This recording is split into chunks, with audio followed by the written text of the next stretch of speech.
call to order the City Council meeting for Wednesday, November 17th, the clock's wrong. Is it right? What's wrong with me? My watch. Oh, golly. Catching up with the world, sorry. So I'd like to convene the regular meeting. I'm calling to order and Pledge of Allegiance, and I have two wonderful ladies who are going to say the pledge for us. Alyssa. Allison and Jessica. That's how bad my memory. You ready? One.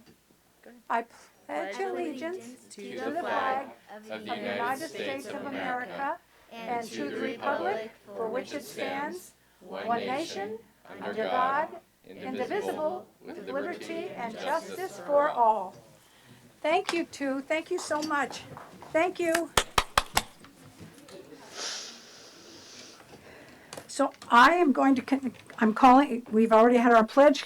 I'm calling the meeting to order. Note that no one in the chambers can be logged into a Zoom meeting from here because it sort of messes up our Zoom operation. And also note that I am calling a special meeting this evening. I'm opening the meeting as well as a special meeting of this same date to order concurrently with the regular meeting, and that the one item of business, which is a consent, will be acted upon with the regular consent items.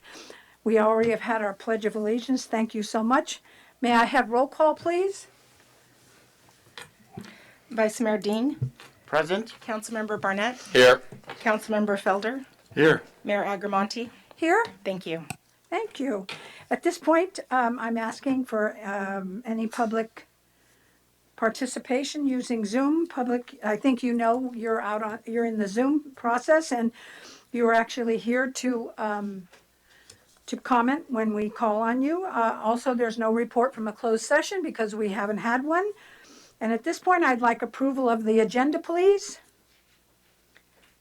I approve that agenda. I second. Roll call, please. Vice Mayor Dean. Aye. Councilmember Barnett. Aye. Councilmember Felder. Aye. Mayor Agramonte. Aye. Thank you. The motion carries unanimously. Thank you. Number one, regular calendar election. And we are here for a very special, momentous occasion. Adopt a resolution reciting the facts of the general municipal election held on November 2nd, 2021, declaring the result of such other matters as required by law, and thereby determining that Sandra Lowe has been elected to the office of the City Council of the City of Sonoma. And now I'll call on the City Clerk. Thank you, Madam Mayor, council members. This evening, we're bringing this resolution for you to declare the results of the special election that was held on November 2nd here in the city. The county did provide the certification of that election showing that Sandra Lowe was a successful candidate with 59.88% of the votes. So she will be elected. She's being elected to the city council member seat of Amy Harrington that is vacant. So tonight, by this, we'll be certifying those results, and then we'll proceed with her oath of office. Do we have to vote on yes, we do. And Yeah, you'll have to go through the normal process. okay, well, I'll turn this over to the public now. All right, so we have people here, and we also have people in Zoom. But I wanted to remind you, if you are working on your device and working on Zoom, it'll ruin the system. So please turn it off. Thank you.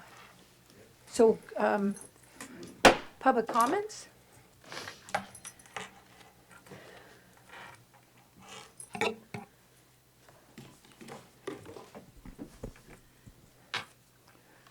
Mayor Agramonte, council members, staff, I wish to announce that I'm preparing a letter to the city manager to become the Ken, next. Ken, this isn't the general public comment that comes next. Oh, I think What he wants to run comment for is this? all day. This is just public comment on the resolution certifying Sandra Lowe as My council. apologies. No worries.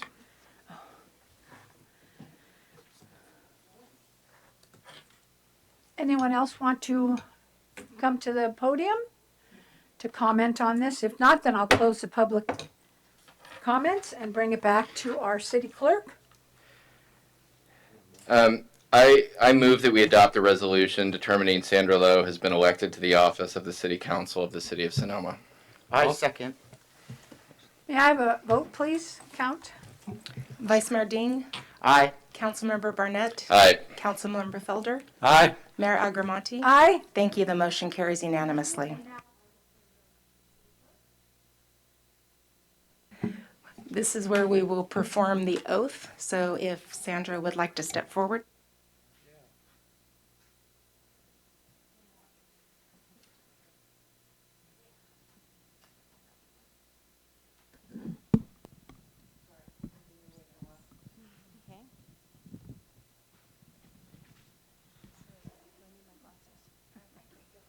Okay.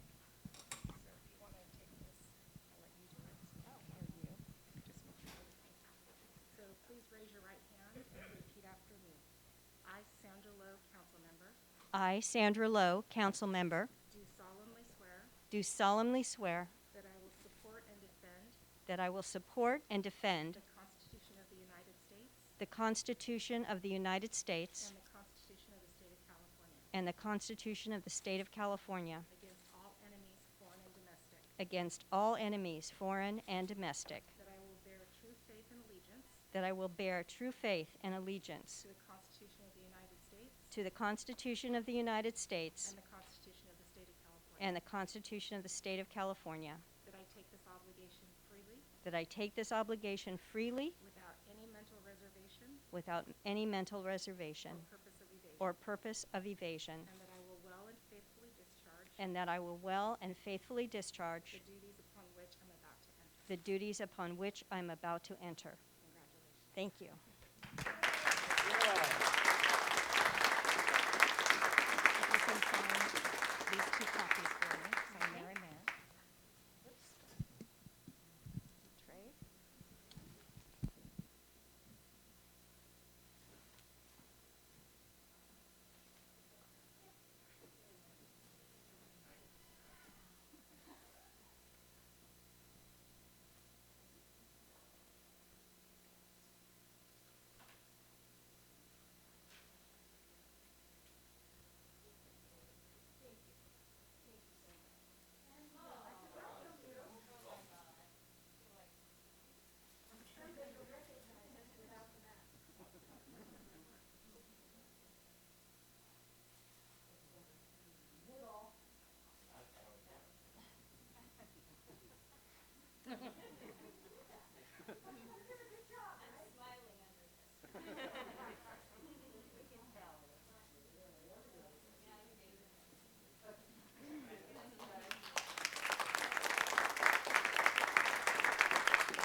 So here I have public comments as well, so we'll open it up to public if you have something you'd like to share with us regarding what we've just done.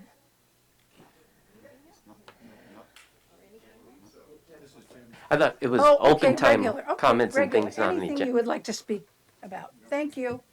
I think Ken can come up now, right? You can come up, Ken. I think I'd be used to this by now. Okay. Mayor Agramonte, council, staff, I wish to announce that I am preparing a letter to be submitted to the city manager for the alcalde position. I have participated in a broad spectrum of voluntary community service to the Sonoma Valley. I have served in a leadership role for nonprofits. I have spearheaded multiple community serving projects without compensation. I am well known for consistent behind the scenes good deeds. I adhere to a high standard of moral and ethical values. I have been a resident of Sonoma Valley since 1974. I served on the city council for 16 years, proudly. I want to thank you, and God bless us all. Thank you, Mr. Brown. Anyone else would like to speak?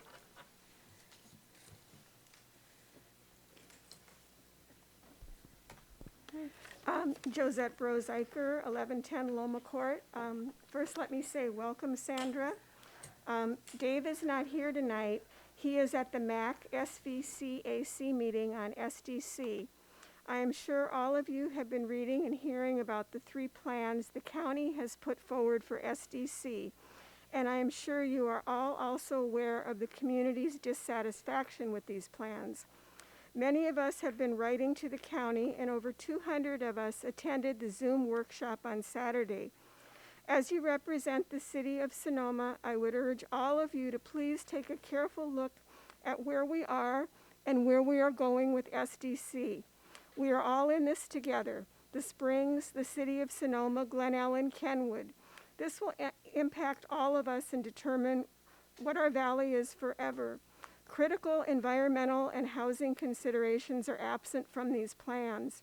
In all of this, I think the county has fallen short of engaging with the community.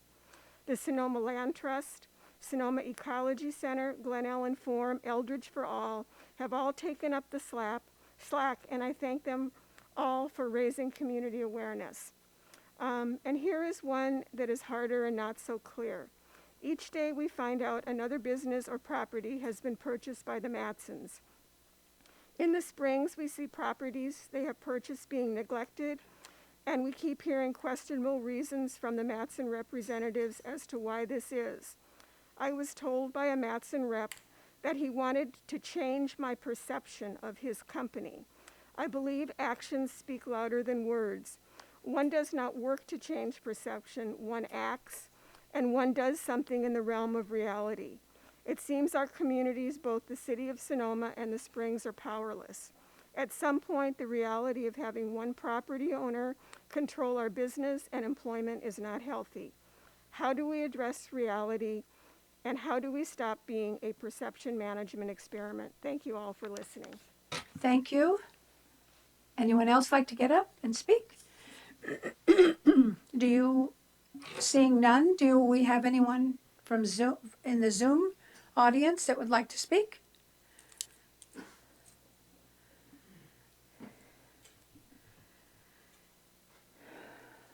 No one has raised their hand, Madam Mayor. All right, thank you so much. No written or anything. All right, thank you. Well, excuse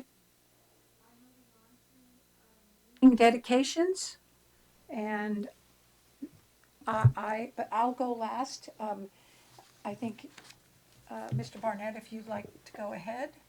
Well, yeah, I'd just like to, on behalf of the council, invite our fire chief up to give our first meeting dedication. Oh, good. Thank you very much. Mayor, Council, congratulations, Sandra. Look forward to working with you. It's my honor tonight to, and thank you for allowing me this honor, to dedicate tonight's meeting in part to Eric Thomas Paget.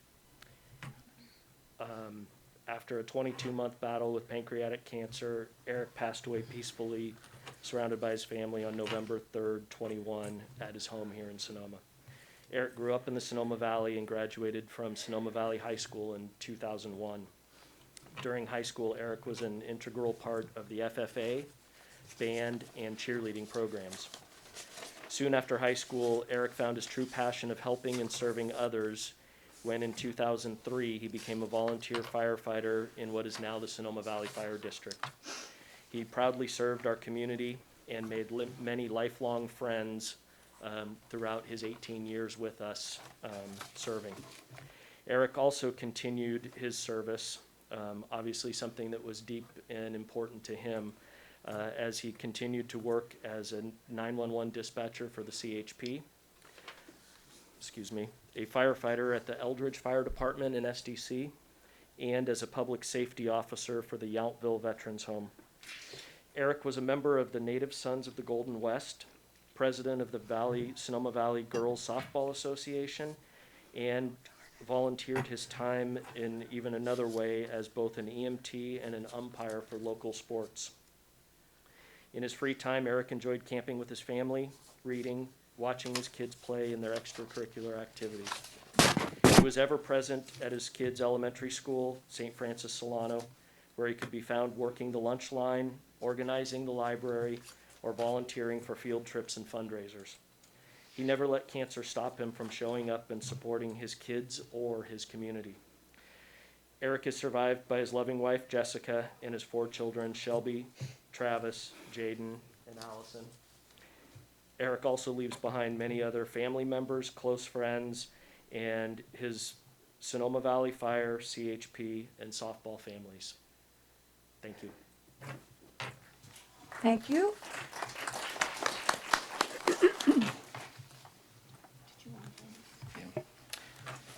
Thank you very much, Chief Aker. I would also like to dedicate this meeting to Rachel Cicchetti. Rachel was a longtime Sonoman who passed away on November 4th. She was 64. She was born and raised in Oakland, and then she went on to Santa Clara University, where she majored in English, and on a study abroad program, she fell in love with a fellow Santa Clara student, Roy Cicchetti, and married him in 1981. Shortly thereafter, they moved to Sonoma, and their family became complete with the arrival of their daughter, Allie. Rachel was friendly, energetic, and gracious. She was a devoted and caring friend, and she was happiest being a wife, mother, and nana. She's survived by her husband, Roy, daughter, Allie, grandsons, Nikolai and Alexander, father, Richard, sister, Lindsay, and sister-in-law, Nancy. And she also leaves behind many nephews and nieces and family in Sonoma who will always remember and miss her. Thank you. Thank you, Councilmember Barnett. I would like to dedicate this evening to Leonard F. Duggan, Jr. Leonard Duggan passed away at his home in the Philippines October 7th, 2021, his wife Emily at his side. Born in San Francisco to Leonard F. and Mary J. Duffy Duggan on January 17, 1940, 7 minutes before his twin sister Marilyn, to which they both like to joke it was the only fight he ever won.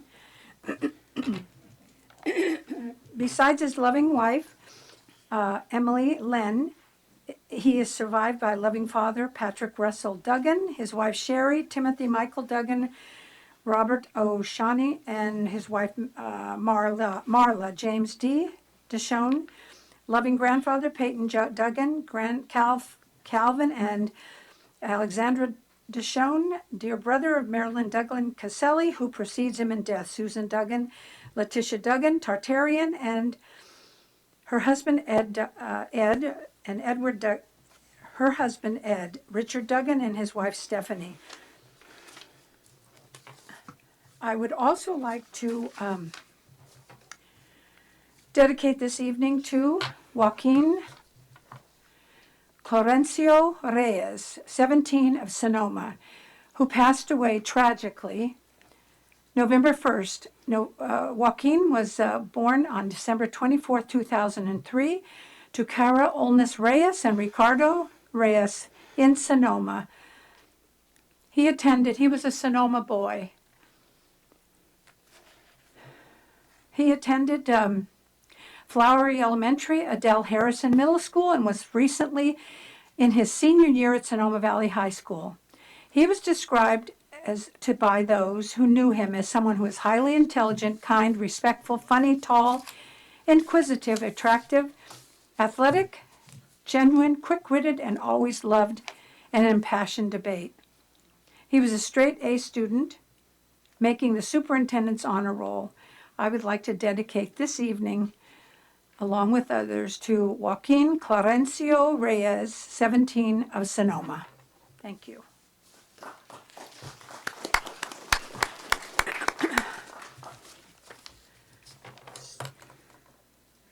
And I think we're moving on to presentations. I do have. Oh, I'm sorry. I'm sorry. That's okay. Yeah. I would like to dedicate our meeting to Harry Andy Andrews. Harry Andy Andrews, a Sonoma resident since 1985, died unexpectedly on October 17, 2021, at the age of 84. Andy is survived by his wife, Juliet Andrews, née Brown, his children, Scott Angela Andrews, Donna Morosi, Cindy Matt Jones, Michelle Greg Broadbent, grandchildren, Paul Wilson, Michael Broadbent, Juliana Broadbent, Shanna Carlos Pars, Desiree Jones, and Amanda Andrews. Great-grandchildren, Isaiah Paza, Olivia Paz, and Sophia Villigante. Preceded by his grandson, Steve Wilson. Andy was born in Missouri on October 13, 1937, to John and Adam May Andrews. They moved to California in 1940. He joined Navy as a young man.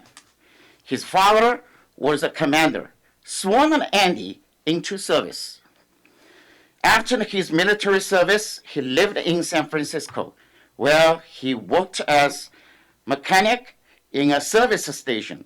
He moved on to owning a series service stations, moving to Marin County in 1972.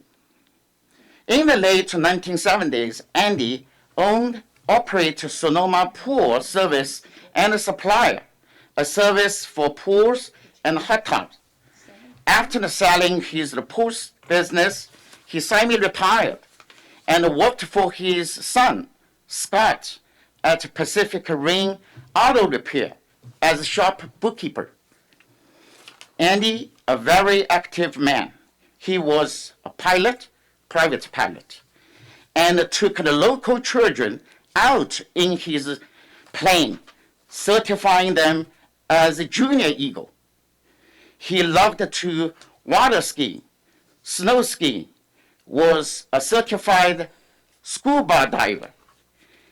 He and his wife, Juliet, loved to travel and had many adventures together with their children and friends. He will be greatly missed by all of us. Thank you. Thank you, Vice Mayor Ding. And now we're moving on to presentations. So I see our finance director. We can do that now. She just wanted to introduce our newest Oh, that's employee. right. May I say her name? Yes, you may. Okay, thank you. We have a new Deputy Finance Director, Liz Garcia, Deputy Finance Director. Welcome. So good evening, Mayor Agramonte and Council, and welcome, Councilmember Lowe. Good to have you. So I just wanted to introduce Liz Garcia, who started with the City of Sonoma on November 1st as a new Deputy Finance Director. And Liz comes to us with a wealth of experience. Most recently, she was the finance manager for the City of Healdsburg, where she worked for 6 years. And during her tenure in Healdsburg, she implemented a new accounting system. Yay, has experience. Was responsible for the annual audits and assisted in the preparation of the biannual budgets. Prior to working for the City of Healdsburg, Liz was a manager for Miller and Associates, a CPA firm in Santa Rosa. Liz also has a master's degree in business administration and is a certified public accountant. So we're very excited to have Liz on the finance team. Thank you. Thank you. Thank you. Welcome. And now we will have a presentation from Travis Wagner, I'm looking forward to this, Travis, because it's something so special. Madam Mayor and honorable members of the City Council, community volunteers are a crucial part of helping make Sonoma a wonderful place to live, work, play, and visit. The Sonoma Ecology Center's Earthlings is a local volunteer group of about 20 who range in age from 2 to 70 years old. They have a passion and commitment to improve Sonoma's environment and support climate action. They do not just discuss what needs to be done, they act.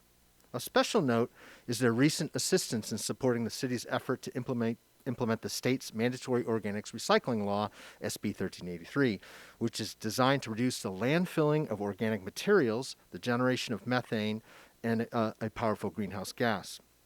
This summer, the Earthlings worked with the city's sustainability coordinator to write and produce informational videos to help teach the community how to properly sort organic and recyclable materials. They also recorded public service announcements for KSVY radio on proper sorting and recycling. All these videos and PSAs are posted on the city's Sort It Sonoma website, so please be sure to check it out and see their efforts. And now, the Earthlings are distributing upon request only signs and table tents to local restaurants and grocery stores in support of the city's new disposable food serviceware ordinance that just went into effect last month. These signs and tents are intended to educate customers and businesses on the new requirement to provide condiment packets, straws, cup lids, chopsticks, and single-use napkins only when a customer requests them. Because these products are not recycled, if we can decrease the amount generated, we can help reduce environmental impacts. Meeting with businesses face-to-face to help explain why, rather than just what, is crucial to successful implementation. This could not have been done without the Earthlings. We all should thank the Earthlings for making a difference in helping make Sonoma a better place to live, work, play, and visit. Thank you. Thank you so much. Thank you. And a special moment, sad for me, with Deputy Lucchetti. I'd like to introduce you to everyone here.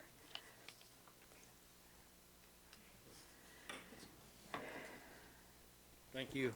Thank you. And this is Deputy Lucchetti, someone who's wonderful. I mean, always there when we need you. Thank you so much. Deputy Lucchetti has been a law enforcement officer for 26 years. He started his career as a peace officer in 1995 and with the South Lake Tahoe Police Department. In 1998, he was hired as a police officer by the city of Sonoma and worked for the Sonoma Police Department until the sheriff's office took over police services for the city of Sonoma in 2004. In July of 2004, Steve was hired by the Sonoma County Sheriff's Office and was assigned to the Sonoma Police Department in August of 2004 and has been here ever since. Steve has been an exemplary employee and a role model for other other experienced deputies. He has dedicated his law enforcement career to the city of Sonoma for the past 23 years. Steve grew up in Sonoma, and it's why he enjoys serving his community. Steve has been instrumental in helping our homeless, in which he has worked with nonprofit organizations such as SOS to assist with shelter, food, or other services. Steve has been a humble servant to this community, and we are sad but also happy to see him go and enjoy retirement. We are proud of him, and we wish him the very best in his future endeavors. I'd like to ask our chief, thank you. Thank you Thank very you. much. I really appreciate I'm going to it. miss you. Thank you. Thank you. Thank you. Thank you.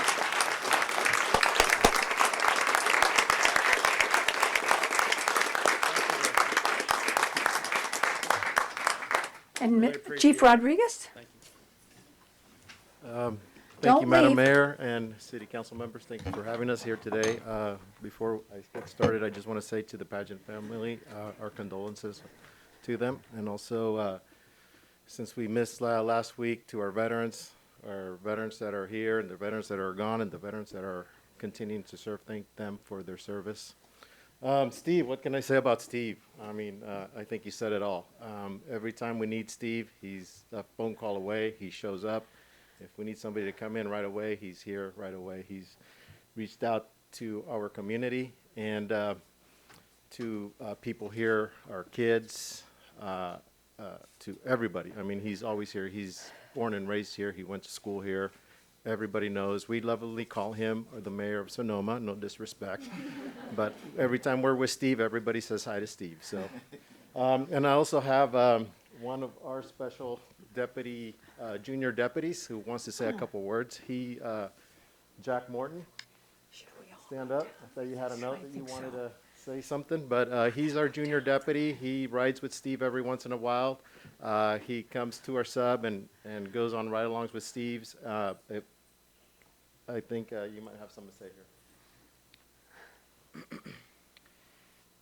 Good evening. I just want to say to Steve Lucchetti, congratulations for Steve.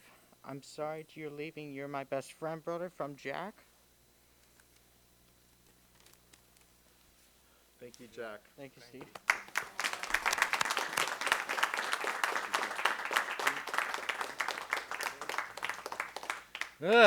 Well, thank you, everyone. Very much appreciated. Thank you, everyone, for coming and staying.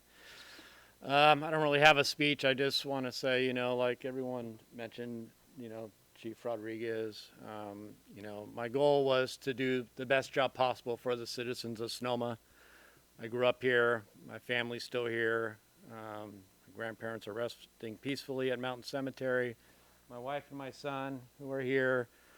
It's been a good run. I can't complain. I've given it my all. I think I've done a pretty good job. I'm going to continue to live in the city of Sonoma and hopefully be able to volunteer and contribute as the years go on. But I just want to thank everyone. The team that I work with has been great. They haven't been letting me take a call for the last few months here. They just keep shagging them and taking care of me, and I really appreciate it. And for Letty for staying and Jimmy and his wife for being here, I really appreciate it. You guys are the best, everyone here. And that's about all I have to say. But thank you very much, council. Don't sit down yet. Okay. I would like to, before we present you with something, I'd like if anyone would like to offer some remarks regarding Deputy Lucchetti. I personally know that I depend on you. I said, was Lucchetti there? Was Lucchetti there? So I know I just always depend on you. You're someone that really cares about the people around you, regardless of their station in life. Yeah. You're just as respectful to anyone, including people who can't, take care of themselves. So I really appreciate what You're you've welcome. done for all Yeah, of us. anytime. Thank you. No problem. You guys probably don't know me as well as Madeline, but Jack, I've seen you at Farmers Market a few times, and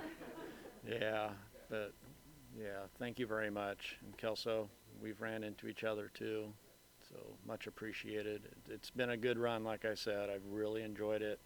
I'm very fortunate, very lucky. I think it was a decision to go now instead of later and just kind of do some traveling and spend time with family and do some other things and let the younger generation kind of follow behind me. And it's a great organization. I appreciate the Sheriff's Department and the Police Department for hiring me and letting me work here. It's not an easy job, but great people that work out here. You're in good hands. Thank you so much. And now the council. Still not over, Steve.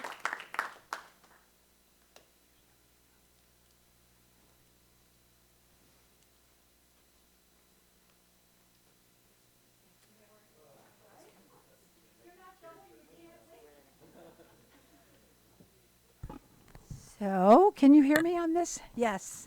All right, Steve, I wanted to give you Distinguished Service Award from the City of Sonoma.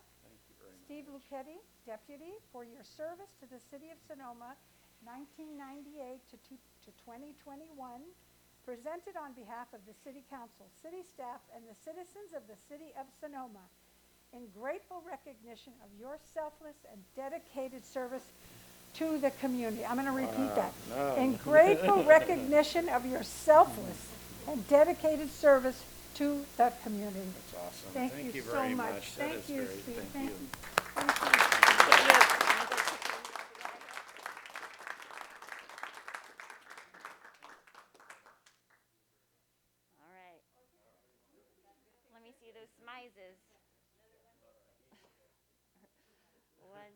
3.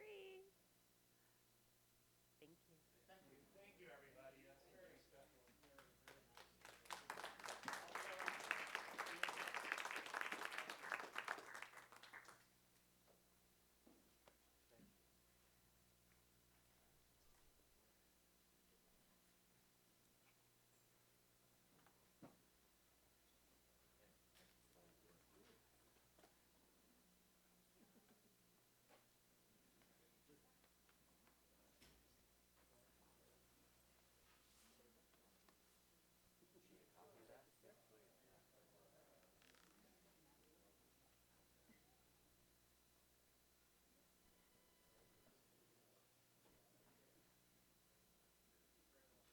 We're moving on to the consent calendar.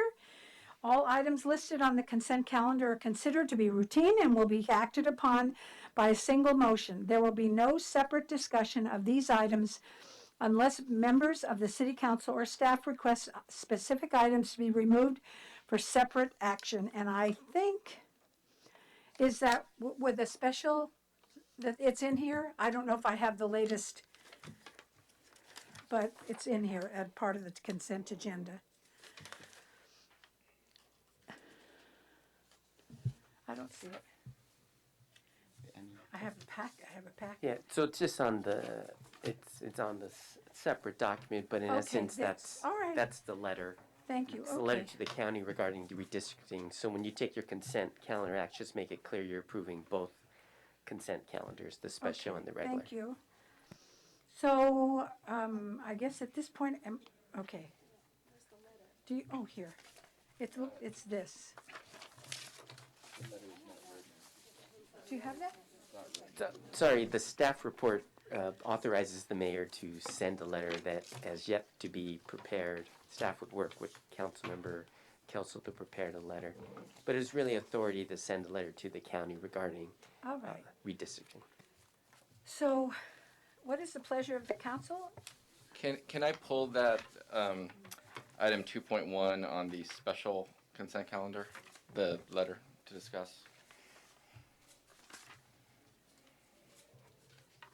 Is anyone? Oh, That was what I was going to pull, so thank you. okay. I would like to pull 5.7, financial year and the financial report. All right. So, at this point, are we going out to the public? Okay. I'm taking this out to the public, and if there are any comments regarding these items, our consent agenda, seeing none. Are there any people in the Zoom land who have any comments? No one's raising their hand, Madam Mayor. All right, thank you. So at this point, what is the pleasure? I move that we approve the consent calendar with the exception of item 5.7 and item 2.1 on the special agenda. Okay, do I have a second? Make second on that, please. Thank you. Could I have a roll call vote? Vice Mayor Dean, Aye. Councilmember Barnett, Aye. Councilmember Felder, Aye. Councilmember Lowe, Aye. Mayor Agramonte. Aye. Thank you. The motion carries unanimously. Item do you want to look at? Do 5.7 first. Oh, okay, Jack? My item is 5.7, the general fund preliminary year-end financial report. I do have a couple of the questions. Oh, I know, mine is this. As to the reserve fund, I didn't see on the reserve fund the balance on our sheet. I know that it is not necessary, but I would like to ask how much right now on our reserve account.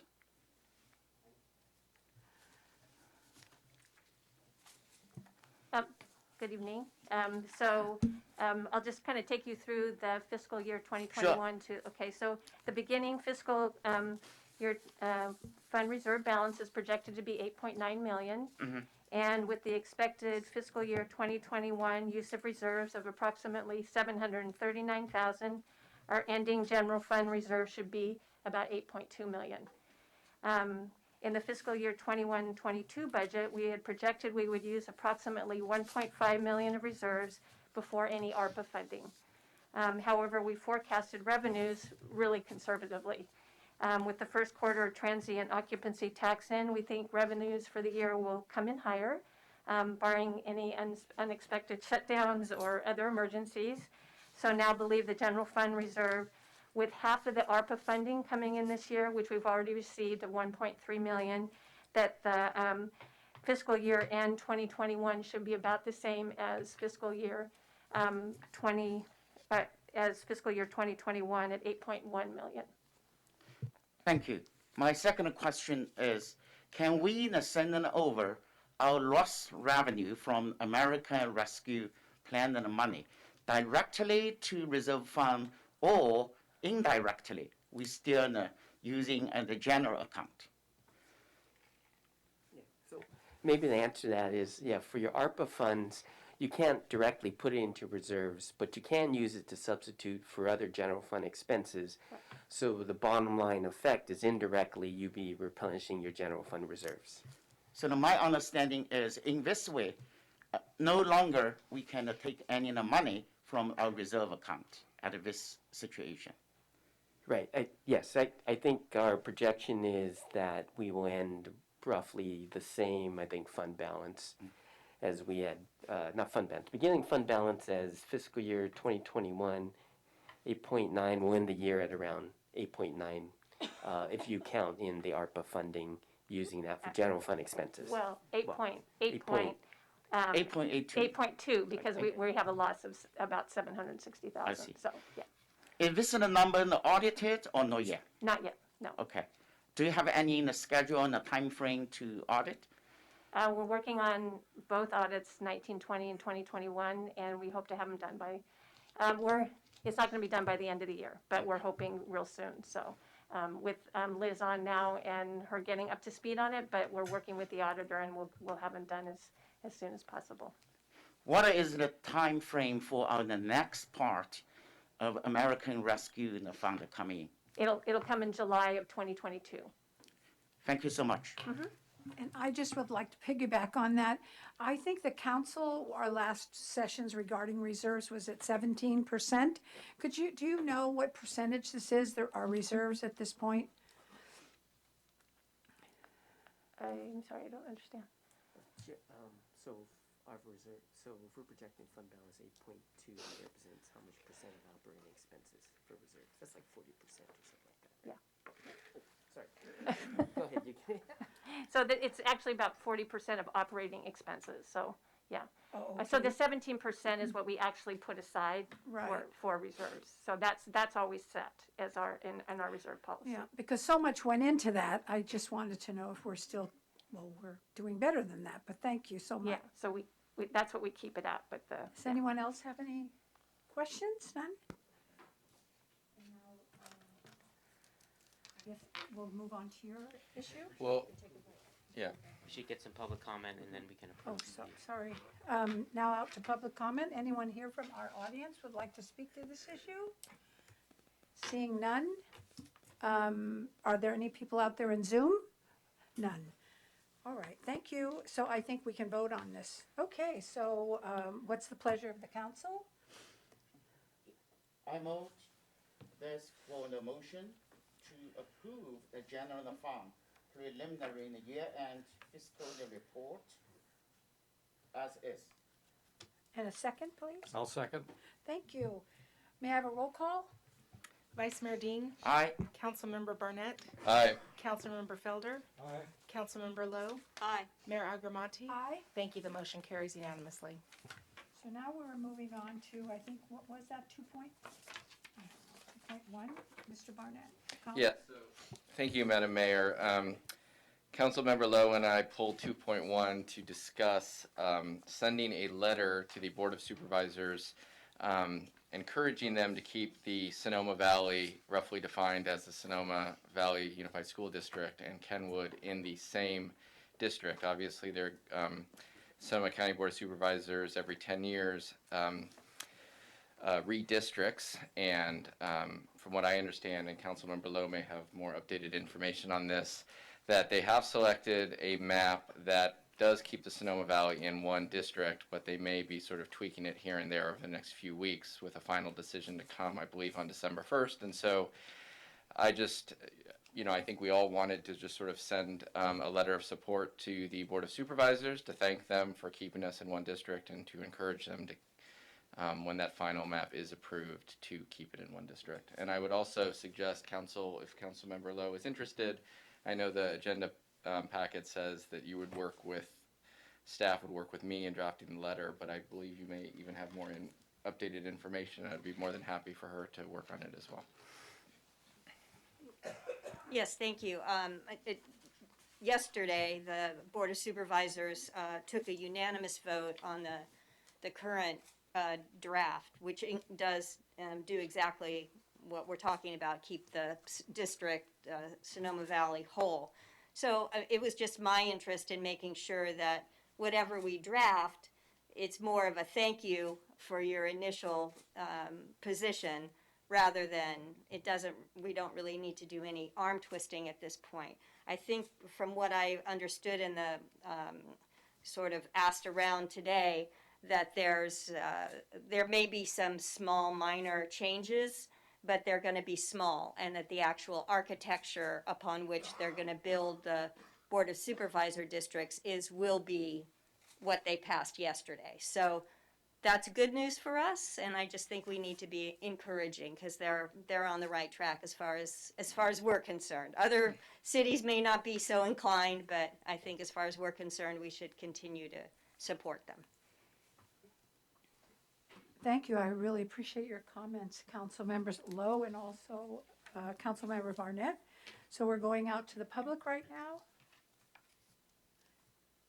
for any comments regarding what we've just discussed.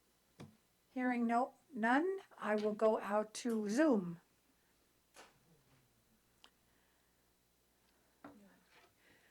So what is the pleasure of the council for 2.1? I move that we authorize Mayor Agramonte to send a letter to the Sonoma County Board of Supervisors recommending the board, thanking them for keeping Sonoma Valley in District 1 and encouraging them to continue to do so. I second. Thank you. And Councilmember Felder, may I have a vote? Oh, that's... Roll call, sorry. Vice Mayor Dean, Aye. Councilmember Barnett, Aye. Councilmember Felder, Aye. Councilmember Lowe, Aye. Mayor Agramonte. Aye. Thank you. The motion Thank you. carries Thank you for unanimously. doing that, Councilmember Barnett. I think it was like an 11th hour move. Yes. And it worked really well. Thank you, Garrett, for putting that together, and our city clerk. I appreciate that.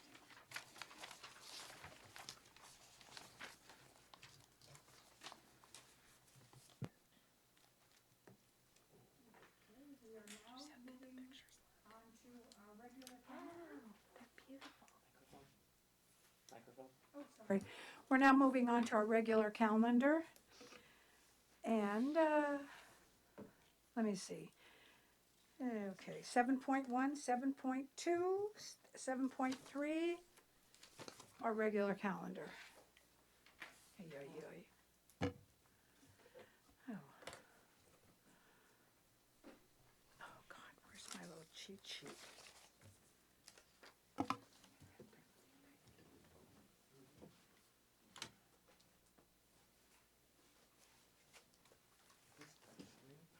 No.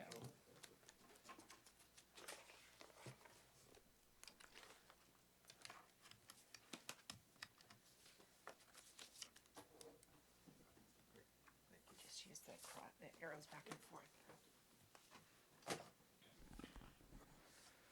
So, Madam Mayor and honorable members of the City Council, the Memorandum of Understanding, the Environmental Preferred Procurement Policy, and the introduction of the SB 1383 Implementation Ordinance represents a multi-year effort by staff and our essential partners, our JPA, Zero Waste Sonoma. Especially, I want to comment on Zinzi Tan's incredible work, and our franchised hauler, Sonoma Garbage, especially with the assistance of Ken Wells. We have had monthly meetings and numerous communications working hard to interpret and comprehend the law and Cal Recycle's regulations sufficient to ensure the city's compliance. So I'm now going to give a presentation on the major elements of SB 1383 and to discuss the draft implementation ordinance. So SB 1383 is basically a climate action law. It is the short-lived Climate Pollution Reduction Act. So the landfilling of organics generates methane, which is a powerful greenhouse gas, and it's increasingly becoming the focus of climate actions. And landfills generate about 20% of methane in California. SB 1383 requires separation and recycling of organics at the point of generation. That's the primary focus, so it's a organics recycling law, to put it succinctly. So organics in the ordinance and the Cal Recycle regulations include food scraps, yard and green waste, organic textiles and carpets, paper products, untreated lumber and wood, and manure. This graph here just shows this is the last time a waste characterization was done for the entire county collectively, but it shows you that about 56.2% of landfill waste is organic under this ordinance law. And this is basically is on par with most other communities and jurisdictions as well.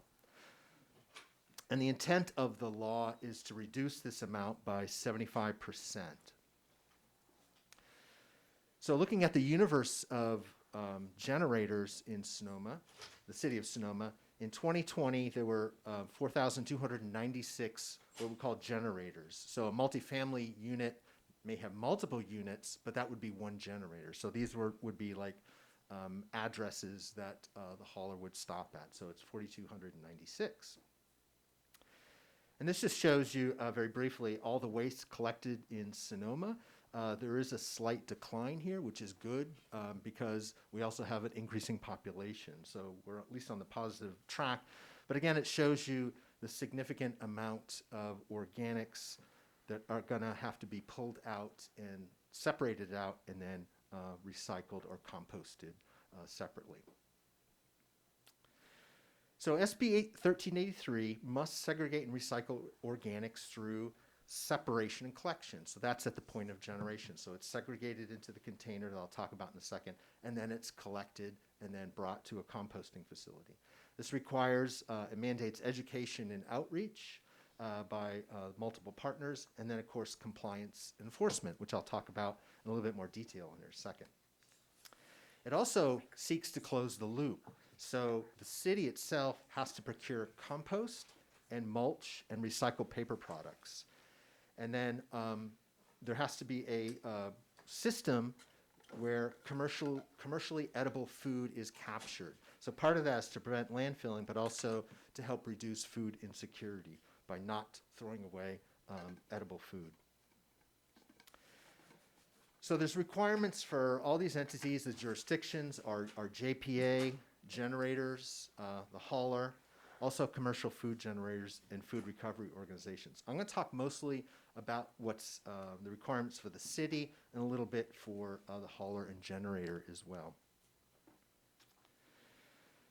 So one of the requirements of the law is that the city must have an enforcement program for all generators, and that's pretty much commercial, which includes multi-unit dwellings, and residential. Now, the state may issue a notice of violation or penalty to the city itself for non-compliance, and I'll talk about what the requirements are specifically for the city. But also, the city can have a notice of violation or penalty for non-compliance of generators within the city. So this is a unique approach to foster compliance. Whoops. There. So some of the push too many buttons at the same time. So the violations that can occur to the city are if there is no organic waste ordinance, and that's what's on being introduced tonight. If there isn't contractual agreement with a hauler to comply with the regulations, the good news is I'll talk about that. That's all set. The city did that back in June of this year. There has to be an edible food recovery program, and some of that is going to be as presented in the memorandum of understanding earlier. That's going to be included in that, as well as implementation records and annual report submissions, which will be handled primarily by Zero Waste Sonoma, or JPA, as spelled out in the MOU. So January 1st, 2022, state enforcement is supposed to begin. This is what we were operating under, but back in September, SB 619 was passed that allows cities to request an extension for these items until March 1st, 2022. So one would assume that the enforcement would track with that as well. By January 1st, 2022, the city must have enacted the required ordinance, which is what we're talking about tonight. Also provide, monitor, enforce organics collection for all generators. And I'm going to talk about, primarily focus on these 6 items here for the rest here. Conduct annual education and outreach, adopt environmentally preferred purchasing policy, begin the procurement of recovered organics, and then establish and support an edible food recovery program. The law also states that by January 1st, 2024, city enforcement must begin. I mean, the whole point is it recognizes this is a significant change in behavior and systems, and so it's going to take a while to do that. But we've been active, the city's been working on that for at least over a year, trying to get to there, so it's not going to be 0 to 60 immediately. So we've been working on that, definitely. So I know that one of the thoughts is, how does this enforcement structure work? So this slide here talks about the compliance monitoring enforcement structure amongst all the partners and the categories of regulated entities. So we have the state, that's Cal Recycle. We have our franchise hauler, which is the Sonoma Garbage Collectors, the city, which we state as code enforcement, and then our JPA, which is Zero Waste Sonoma. So the compliance monitoring system looks like this. The state is going to do compliance monitoring of the city. In other words, just monitoring to make sure that we are in compliance with all the requirements. The JPA will be conducting compliance monitoring of generators, self-haulers, and commercial edible food generators, but also entities not under the city jurisdiction, which would be schools in our city. The hauler will also be conducting compliance monitoring of generators and the other entities because they typically are serving them. A non-compliance notification is where the hauler would notify the city, and the JPA would also notify the city if there are observations or documentation of non-compliance with the requirements. And finally, the enforcement is the state can enforce against the city, and the state can enforce against entities not under the city jurisdiction, whereas the city would enforce against these generators. But I want to make an important point is this is a rather simplistic diagram in using the words of compliance enforcement. So the entire focus of enforcement is to move non-complying entities back into compliance. And so there's many tools in the tool chest to do that. And in fact, the hauler and the JPA will be working on that by doing education, outreach, discussions, letters, all these things to do that. Only when there is just non-compliance, a refusal to compliance, that's when enforcement would be the option. So it would be a long time before that happens. I just want to make sure everyone sees that. Again, the focus is education, outreach, encouragement, and stuff that we're doing right now. So again, the ordinance has to be enacted by January 1st, 2022, and implement and enforce SB 1383 requirements. Part of that also is the self-hauling generator requirements, which is actually included in the draft ordinance tonight. And also the procurement requirements. So the way staff has recommended is that you can include all the procurement requirements in the ordinance, the mandatory procurement requirements, or you can reference them and then include them in the what we're calling the environmentally preferred procurement policy, which was, I believe, on the consent calendar. Number 2 is provide, monitor, enforce organics collection for all generators. The city has a franchise agreement with Sonoma Garbage Collectors. And through that, the requirement is that customers have to be provided with 3 color-coded containers or lids. So organics containers either have to be green or a green lid. Recycling has to be blue or blue lid, and trash can be gray or black or have a gray or black lid is the requirement. And that's supposed to be this universal color system for the entire state so that jurisdictions will all have the same color. And this also just works on compliance because you don't have to think about it.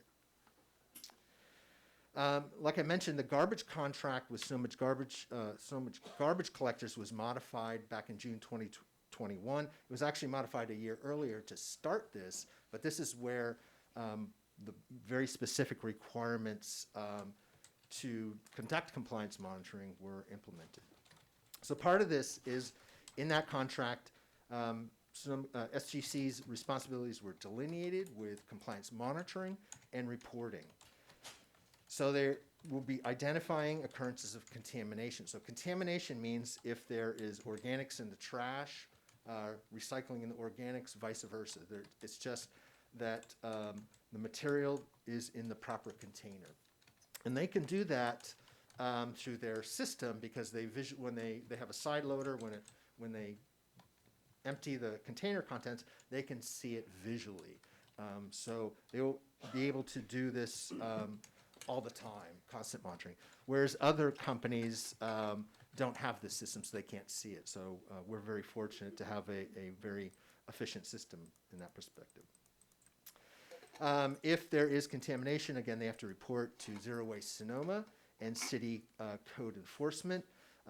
But in the meantime, the whole goal is to get that entity into compliance through education, outreach, and so forth.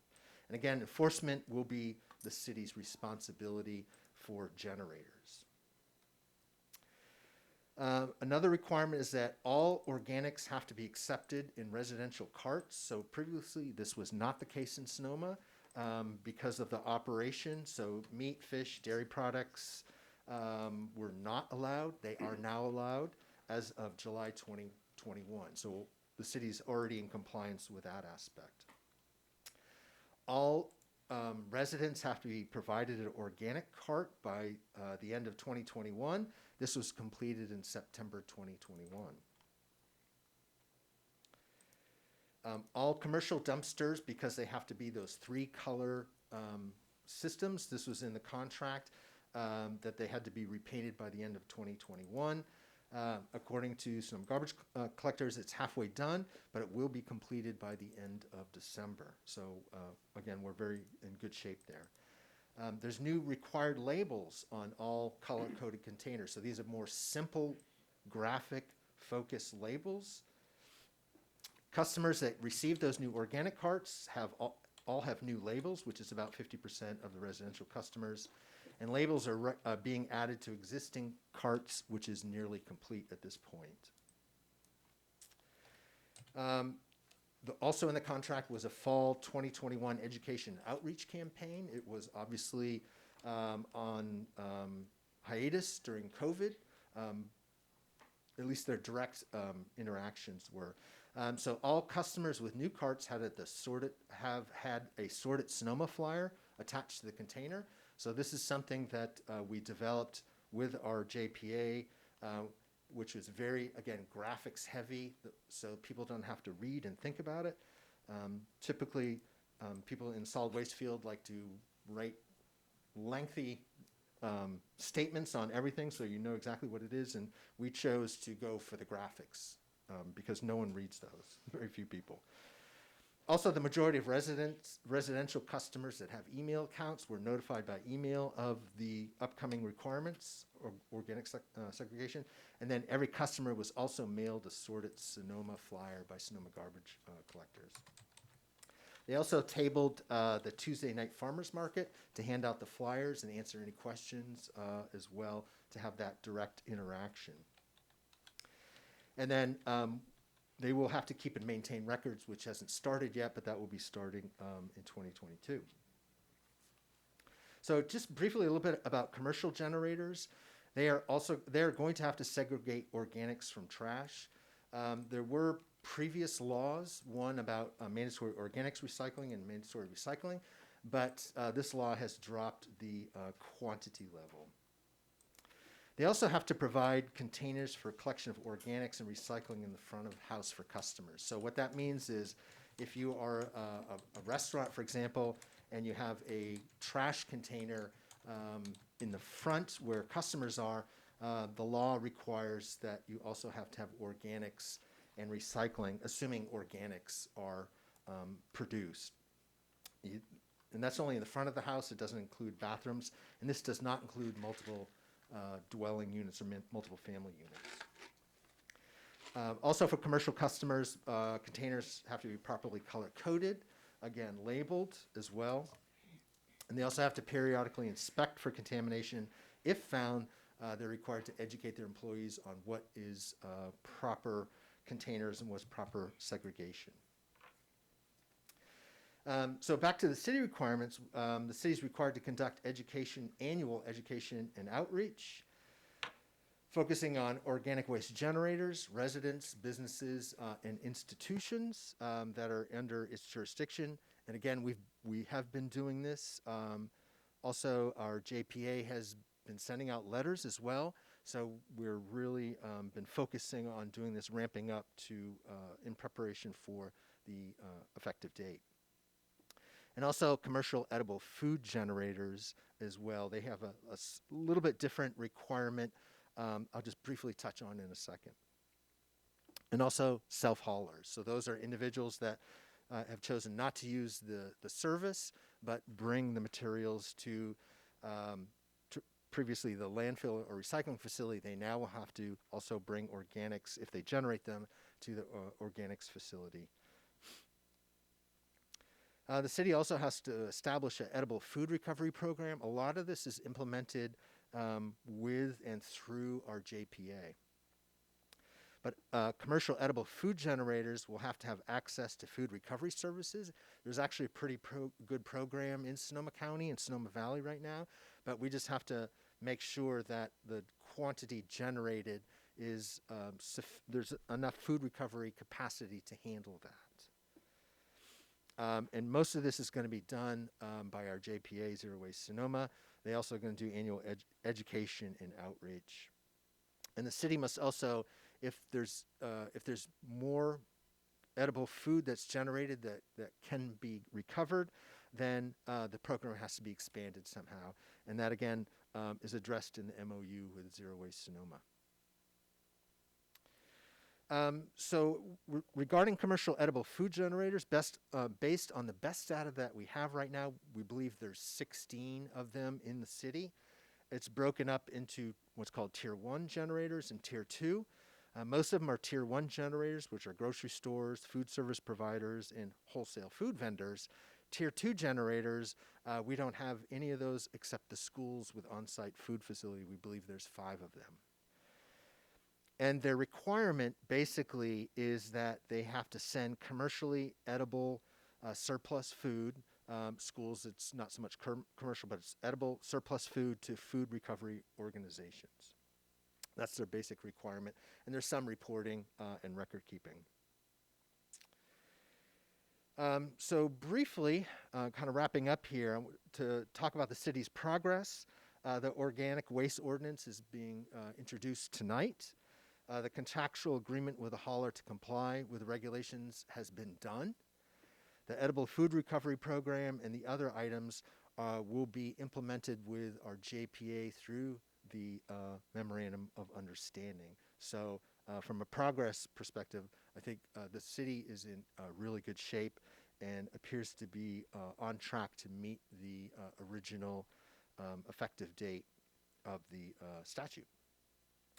And just talk briefly about city's costs. Most of these are unknown at this point, but they are partially offset by a return franchise fee that was in last year's, not 2021, but the previous year's contract, franchise agreement contract. There are annual costs. There are some record keeping and reporting. They will be pretty minimal, but that's a labor cost.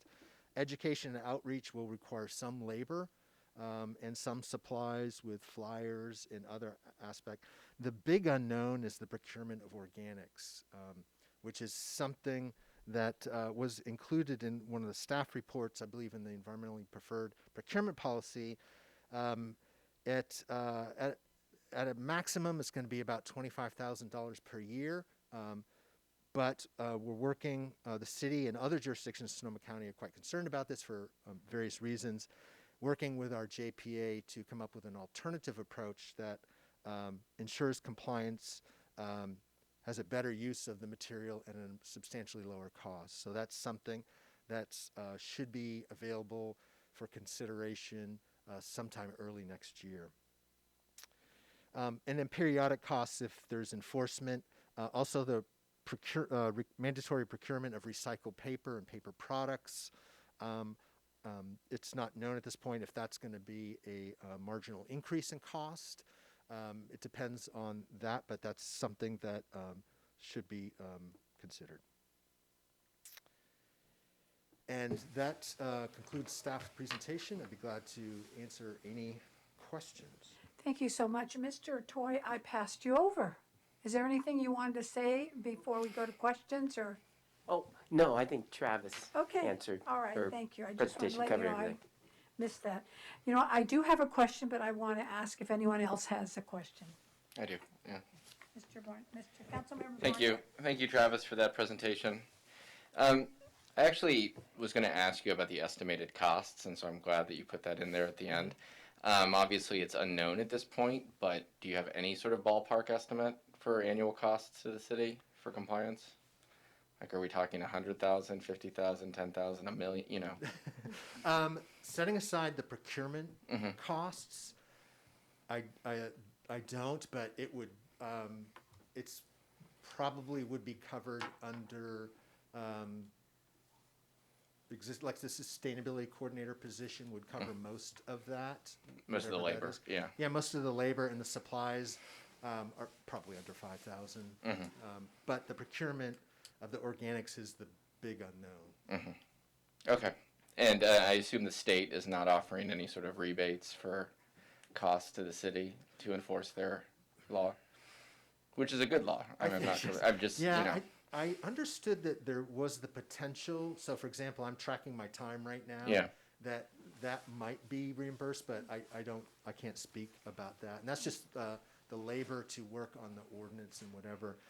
Most of the grants I've seen come through are really to start edible food programs and supporting some composting, because one of the big issues is that if all the jurisdictions procure the organics that they're required to, the capacity to produce that it's only 55%. So it's a big concern about supply and demand. So if the demand's really high and the supply is low, we know what happens there.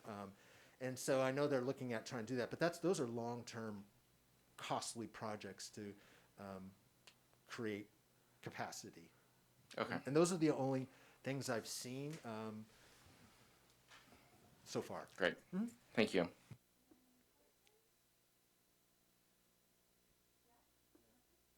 Nothing. Just a day in the thank you.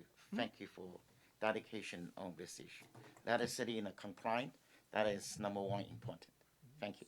So I do have a question. I was looking at the graphic of hauler, city code enforcement, and zero waste. So I think, Travis, first for you, and then of course for Mr. Toy, we sort of have a very small code enforcement. I mean, it's one person. So how does someone train in something? How do you do that? How do you make that transition to other understanding regulations or requirements, or it's somebody else that steps in? Can I, So I think the best way to describe the code enforcement, this is going to be a challenge for all small cities when it comes to this.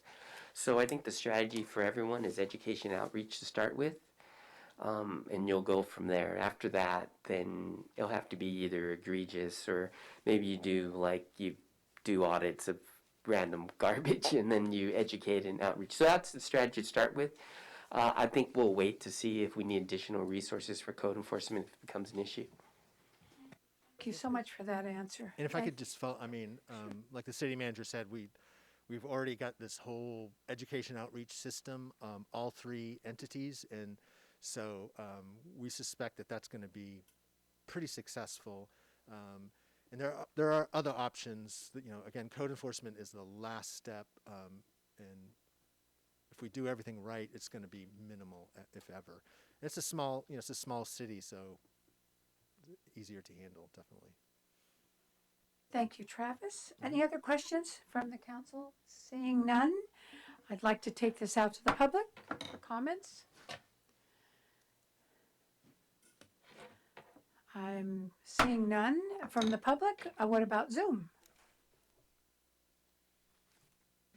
We're going to be bringing in Tom Conlon.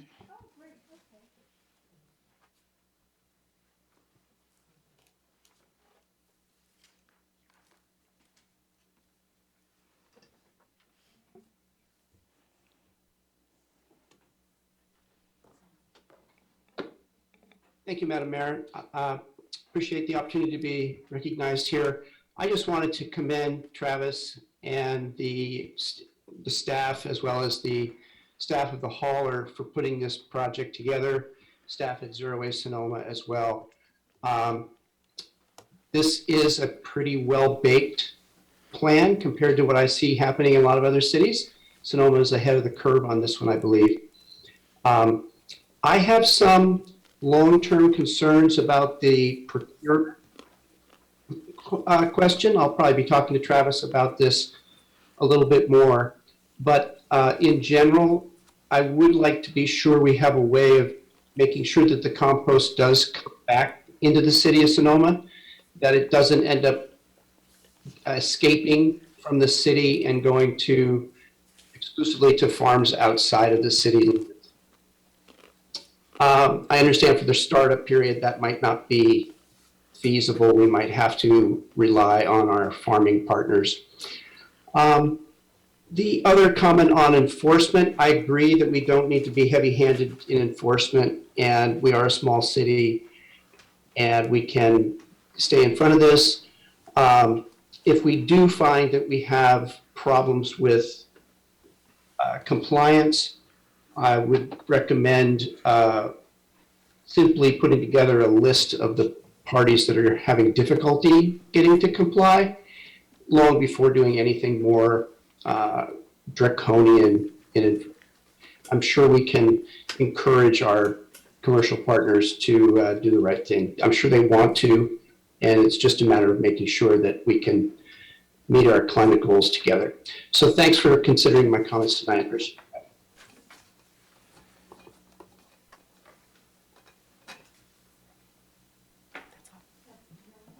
So did staff hear anything with Tom's comments or questions with regard to possibly an answer? I don't know if you've heard Yeah, I did. Not at this time. Again, the procurement requirement mandates a certain annual purchase amount of organics, and we're looking at alternatives that were discussed in the staff report as potential alternatives that will be presented to City Council later on for consideration. Right. Well, I really appreciate the graphics because it sort of simplifies that organizational structure of how we're supposed to get this done. So I really appreciate it. So I'll turn this over to council. We have an ordinance to introduce. Do you have any other comments or questions? Or we can just move on to the ordinance? I'm good. Okay, everybody's fine? Would somebody like to introduce the we have an ordinance of the City Council of the City of Sonoma, am I right?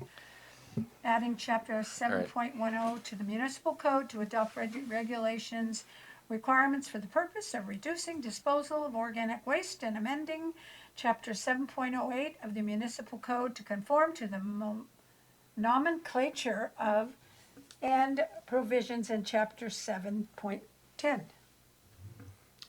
Second. Roll call, please. Vice Mayor Dean, Aye. Councilmember Barnett, Aye. Councilmember Felder, Aye. Councilmember Lowe, Aye. Mayor Agramonte. Aye. Thank you. The motion carries unanimously. Move on. I apologize to the people here for 7.2, but we are going to take a 5-minute break. Thank you.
And possible action to adopt 2 resolutions approving commercial cannabis retail business regulations in order to open a request for proposal process for a second retail storefront commercial and cannabis business in the city, implementing the provisions of Sonoma Municipal Code, including A, resolution approving administrative regulations and application procedures and guidelines, finding that the proposed administrative regulations and application procedures and guidelines are not projects pursuant to California Environmental Quality Act, CEQA guidelines, and are also exempt from CEQA pursuant to CEQA guidelines 15061B3 and B, resolution approving commercial cannabis fees, and 2, provide direction on timing for the new updated RFP process to Commerce Planning and Community Services Director. And I did that turn over to our Planning Director. I see you waiting. Thank you, Madam Mayor, council members. David Storer here. Our first slide tonight, Rebecca, please, will be a brief overview. The first one. Sorry. Oh, thanks, Karen. All right. I know I'm going to get this wrong. There we go. So just a brief outline, our storyline of where we've been with commercial cannabis. The year 2019 was the first year that we got started with this. In the summer, the City Council adopted 2 ordinances. Ordinance 3 dealt with the rules that we'll be talking about tonight in Title 5. And in Title 19, we dealt with the buffers, and you may recall that we had extensive community input on that with respect to the placement of where the commercial cannabis were going to be businesses were going to be located. With respect to those ordinances, there were 4 types of commercial cannabis businesses that were approved. One was a retail storefront, a non-store retail storefront, a manufacturing business, and a testing lab. It was in the month of December when the City Council adopted resolutions that actually adopted administrative regulations and also application procedures and guidelines. But those application procedures and guidelines related to the 2 retail types of businesses. One was a retail and then the non-retail. We had 10 proposers present their applications to the city. All of them were with respect to retail, not the non-retail.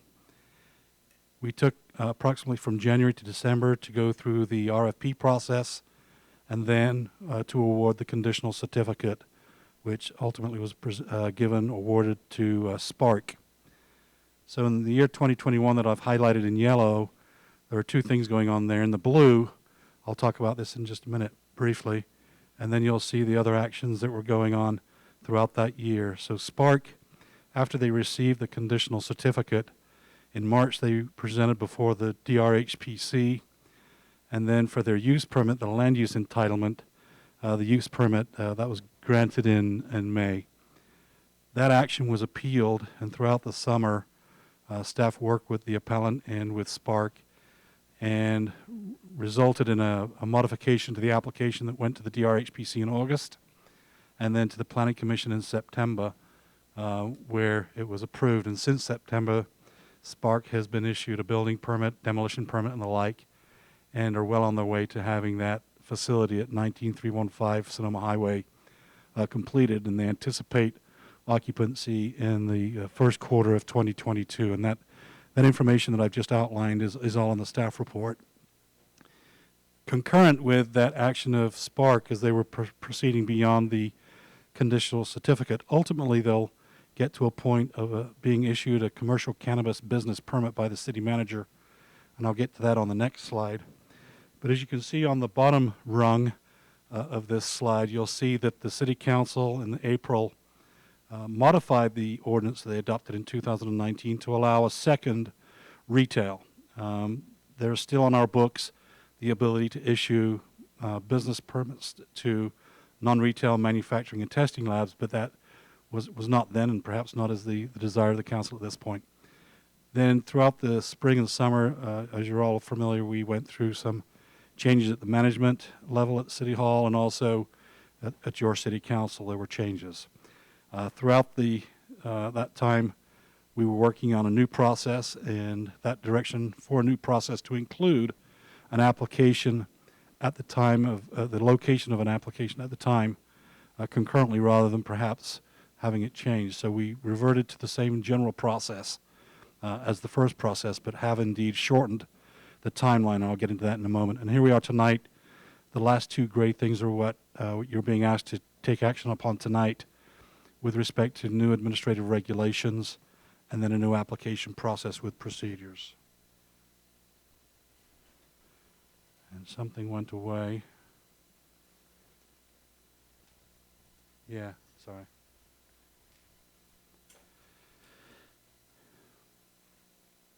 This next slide is in your packet, but I'll just discuss it briefly. What I tried to do is show in red those particular items that devolve upon the proposers versus those that are in orange that devolve upon the city staff and our process. Really, it depends on the number of proposals that we receive, and clearly we can do some time savings as we go through the RFP process, as we select finalists to be presented to your council. And then upon awarding of the conditional certificate, we can go through the land use process as Spark did when they were granted their conditional certificate. So what we have done is similar to the first process. We have the site search to come after you've determined the type of proponent that you want to work with with their particular business model per se. And then as we go through the planning commission process for a use permit, they would then get a building permit. We would review that and issue that. Depending on the site location, would determine the length. And then they ultimately, on bullet number 3, you'll see there that there's a commercial cannabis business permit. Once they have completed all of the conditions of approval at the use permit stage and received an occupancy permit, then they apply to the city manager for a a commercial cannabis business permit. Next, please, Rebecca. In the review and in the staff report, I've provided an update as to the other commercial cannabis or retail storefronts, if you will, in the valley.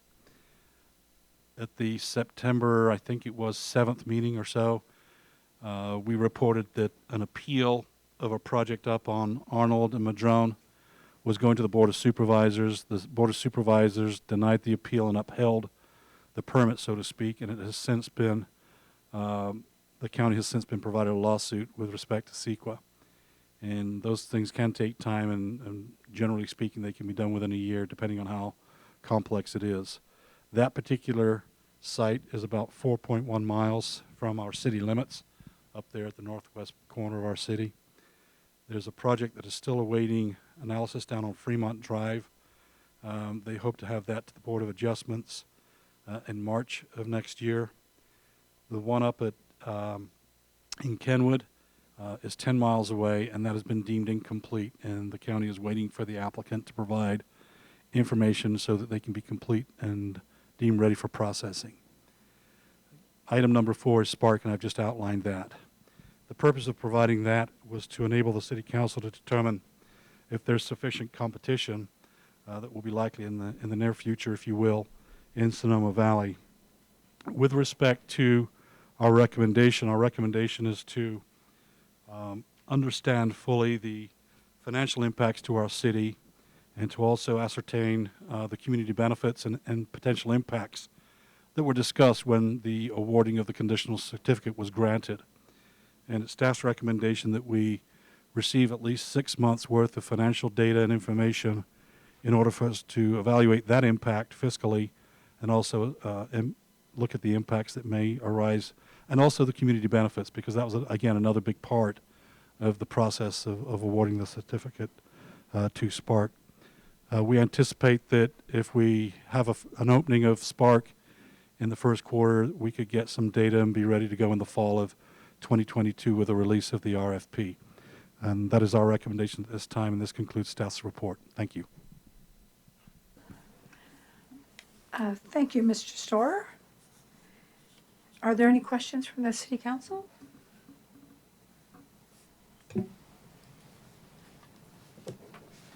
I have a few questions. Thank you, David. Just a few random questions that came up as you were giving your presentation. Have we ever had any interest in the manufacturing or testing lab? Like, has anyone ever reached out to the city? No, no, they haven't, number one, and from what I understand in the trade, and having a testing lab will be quite a catch. I think there's only 40 of those in the state. So, but the answer is no. It may be because the city limited them to types of manufacturing that is less of a concern, type NMP permits, type 6, I think they're called. Okay. Another question I had is in the the process, when the council or staff, or I don't know exactly how it's determined, but when finalists are determined, they all need a site at that point?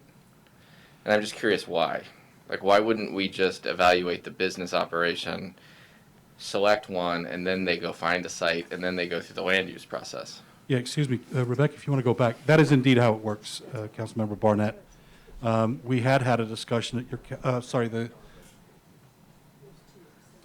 this one right here, yeah, the one that's on the screen, there we go, thank you. That is indeed the process the first time around. We came to your council and discussed the option of having a site at the application stage, and the direction we received was to reverse it back. So you will indeed, in that phase 1 through step 3, I'm just going to say, have a beauty contest. I thought I read that there were like finalists, and that they each have to have a site. Am I mistaken? Yeah, that, and it's easy to do, so it's been, maybe I can't read it very well, but yeah, by the time you get to step 3, that'll be when we present to your council the top 5 finalists. If we only have 5 proposers, then that will be the number. But for example, in the case where we had 10, we went through a process. If you see the step 1 and step 2 there, that's where we had a proposal committee made up of myself, the police chief, and the chamber. We went through a scoring process in steps 1 and 2 of the businesses, and then we made a recommendation of the top 5 finalists to the council. Once they selected the top 5, they then went on to phase 2 to select a site. And you'll see that in the first bullet under site 2, phase 2, where it's all red. Okay, so wait, at this point there are still multiple dispensary candidates, right? There's, let's say, for example, there's 10. Yeah. Now, on step 3 there of phase 1, you've got it down to 5. Right. And you tell those 5 to go find a site. That's what I'm saying. Yes, Yeah. yes, so I think we're saying the same thing, sorry. No, but I'm saying, why do we do that? I mean, why wouldn't we just evaluate the business operation, and then they go through the whole process, they get a certificate, and then they go find a site? Well, you could certainly do that too. And go through the planning process. Yeah. And if the planning commission doesn't like the site, then they go find another one. I mean, that certainly could be done. That would certainly cut the timeline down. it's just an idea, yeah.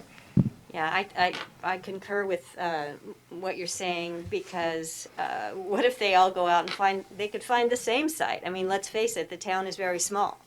And I think that would be, I think the important thing is to find the right provider. And then, I mean, the site, that's a second process. So I concur with Councilmember Barnett's assessment of this. So, Mr. Storer, could you explain that, maybe even Garrett, if you weren't with us during that time, but what was the purpose of that, or why the council did that? The best way I can explain it is that the process on phase 1 was quite a lengthy process, because you have to do a lot of background checks. You went through that whole scoring process. There's also I didn't mention it, but there's also an appeals period process in there as well that comes after step 2 and before step 3. And that's in the ordinance or in the administrative regulations that we've provided. And certainly what the council wanted to do, and it was not a problem, they wanted to be able to see where the sites could be relative to one another. Clearly, there was one that all of us knew about, and then it was a matter of where else they could be. And there ended up being about 4, if I remember, where a couple of them had multiple opportunities to go with different vendors. But certainly we can condense that and shorten the time. So I have a question. Does anybody else have a question at this point? Okay. This is just curiosity. I would like thinking in a different way. It's possible for a landlord to apply that is specific in a place. Could it be in the future? Could it be operated as the the store? Because this is a huge investment, remodeling. That is a totally different. But anyway, I'm not sure in the other cities they have this kind of experience, or how do you think? It seems to me that you want to know who the operator is going to be before you issue a conditional certificate. And a property owner may not be interested in being that operator, so at that point you're just banking a site at that point for a future operation. All right. One other comment with respect to Phase 1, Step 3. Let's say, for instance, you only get 3 proposers. You go straight to issuing the conditional certificate. You'll probably know the sites that are in town, but you won't know them unless you ask for the site before you issue the conditional certificate. So it's, do you like the operator? If it's 3, for example, you're not going to know where their sites are. I guess. Are you finished? Oh, I'm sorry. I mean, I guess my point is, it would be nice if we went through the whole process, evaluated the business operation, and then awarded the certificate. And then I feel like that business would have more leverage to find the best site for them, where if you have to have a site going in, I feel like that perhaps gives a little more leverage to the landlord. And if we're trying to, and one of my goals was always to foster like a smaller sort of Sonoma Valley based operation, it might be difficult for some of those to, that's just sort of the way I'm looking at it. And that also leads me to another question I have. In the ranking system, like when you give points and stuff, is it possible or perhaps even legal to like give, to weigh, give extra weight to a Sonoma Valley-based smaller operation as part of the evaluation? Yes, you'll see that scoring process. It's not in there, but it could certainly be added. I can tell you that there was a lot of compression in the scoring. There was very little between number 1 and number 10. So that may be a tiebreaker, so to speak. One thought here is that we could dispense with most of Phase 2 and do a Phase 1, Step 4, perhaps, where you issue the conditional certificate, and then, like you said, then have that person, and you can actually issue more than one conditional certificate, by the way, or you can issue 0, depending on the proposers. Then what you would do is, once that conditional certificate is granted and awarded, you could then let the applicant determine where they want to be and then apply for a use permit, which is our typical process anyway. When applications come in, we don't know where the sites are until they come in with an application to do so. If I could just chime in on Councilmember Barnett's question. There are constitutional issues with local preferences like that. Right. Especially in situations like this where the city is not acting as a market participant, we are acting as a regulator. In those situations, there's the Dormant Commerce Clause, which says that government cannot discriminate against people who are from different locations within the country, essentially. Right. So, I think that's something that we can look at, and we can try to perhaps find other ways to identify individuals that have stronger connections with the community and give them some type of preference. But we need to be careful about how we do that. Thank you. Thank you. I just thought of another thing, too. When you see Phase 2 there, it said site and final vendor selection. What we have done is, in order to try to expedite or shorten the process, I did eliminate the zoning verification letter, which was another step along the way where we ensure that the proposer has actually got a site where there are no problems with buffers and the like. So clearly that could be a condensed phase altogether. Thank you. And then I just have one final question. Can you talk to me about, I think we talked about this earlier in the year when we had a similar conversation when we were still on Zoom, but just about the amount of time, like staff time it takes to conduct this process with a consultant, without a consultant, current staff capacity, priorities, et cetera. Yeah, that certainly came up at a prior meeting, and we do anticipate perhaps not having me be as involved, but use a consultant to do those things. The crunch time for me personally in the first process was when we did phase 1, step 1, and step 2. That clearly was an important part of the process and involved a lot of my time. And so with the aid of a consultant like an HDL, for example, they can take more of an advanced role that I would be a project manager, so to speak. The thing that concerns me is the amount of time, not so much on this, but now on other things like state mandates that we have. We now have a state mandate of the housing element. We've been involved in a very complex RENA process that will be concluded in December, hopefully at ABAG. There is a gun at our head, so to speak, that we have until January of the following year to actually have our housing element in place now. Yes, we have a consultant. Yes, we have Wendy working on it, but it still involves my time to make sure the right pieces are there for us to get a certified housing element. With respect to timelines, we have other serious projects with timelines. We have the Jasper applications. We'll be talking about that later in the agenda. There are timelines that are guided by an agreement that we entered into with Mr. Jasper. We also have an SB 35 application on First Street East that dictates, we've got timelines relating to that as well. I'm still involved with council on a litigation case that will probably ramp up this next year, along with some ordinances like the residential component. You might have seen the discussions at the Planning Commission on SB 9 and implementation of that.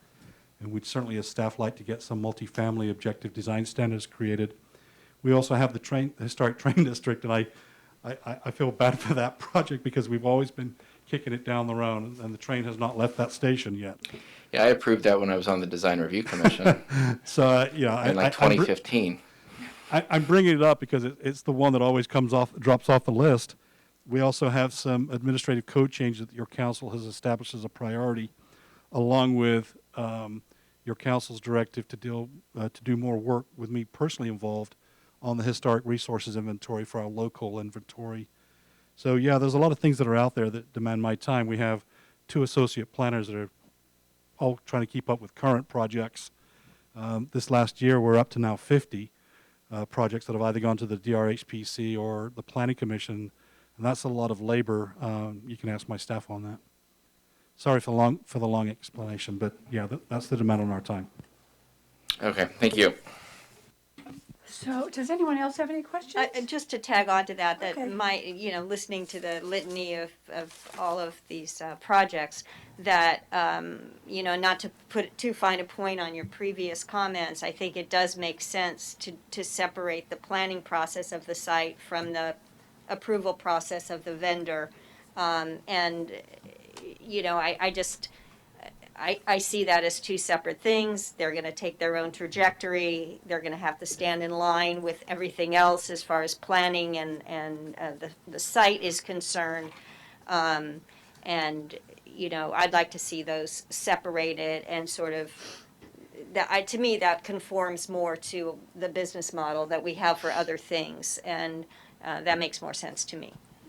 If I could just respond to that, that's a great comment. The thing that concerned me when we first created the 2019 process was this timeline that we were hoping and praying for the land use entitlements. And just knowing the businesses I do, I was concerned that we'd not get through that process within the prescribed timeline of a year, because as we all know, use permits can kind of go sideways.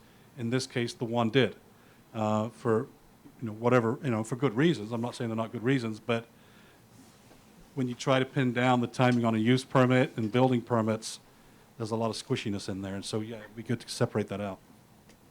Thank you. Okay, so I would like to go back, Mr. Storer, to 6 months for financial data. You suggested that. Is that because you're examining the different applicants?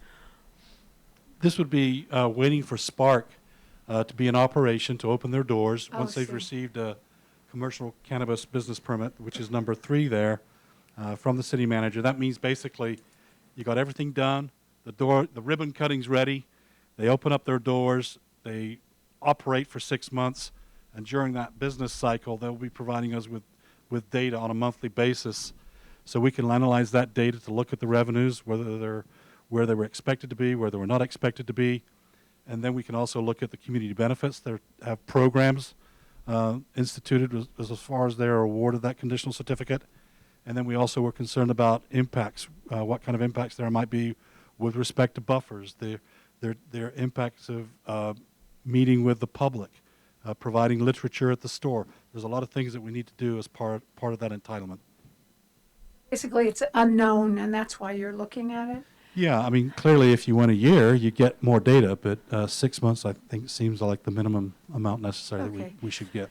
So I guess mix that up in my mind because that process of the first dispensary was pretty onerous, I think, for everybody. And I guess my question was, there were some people that dropped off because there were no there was not a good picture of their finances. So I thought that's what you were talking about. So I'm glad you cleared that up for me. Thank you. Any questions to the staff aside from Mr. Storer that you heard that we'd like to address? Mr. Toy? Oh, sorry. No, I do, once the council gets back to its deliberations, depending on how you want to do the phases, I do have a few questions, but I think that can wait till after public comment. All right, thank you. So at this point, we're going to, thank you so much, go out to the public. If we have any public comments. And when you step to the podium, of course, I would appreciate your saying your name.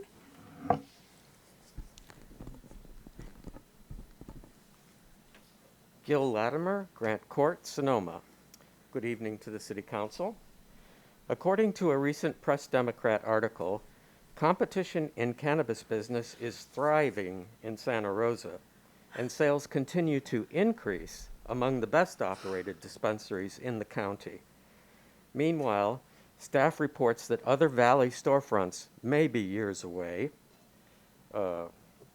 We already know the proposed Glen Ellen dispensary may not survive a lawsuit brought against the county. How many delivery services have a permit with the city? The city's website shows 3. Eric Pearson suggested there were a dozen. If that is the case, how much tax revenue is lost through unpermitted deliveries? Adding a second dispensary with its own delivery service would put a dent in unauthorized services coming into town and increase tax revenue.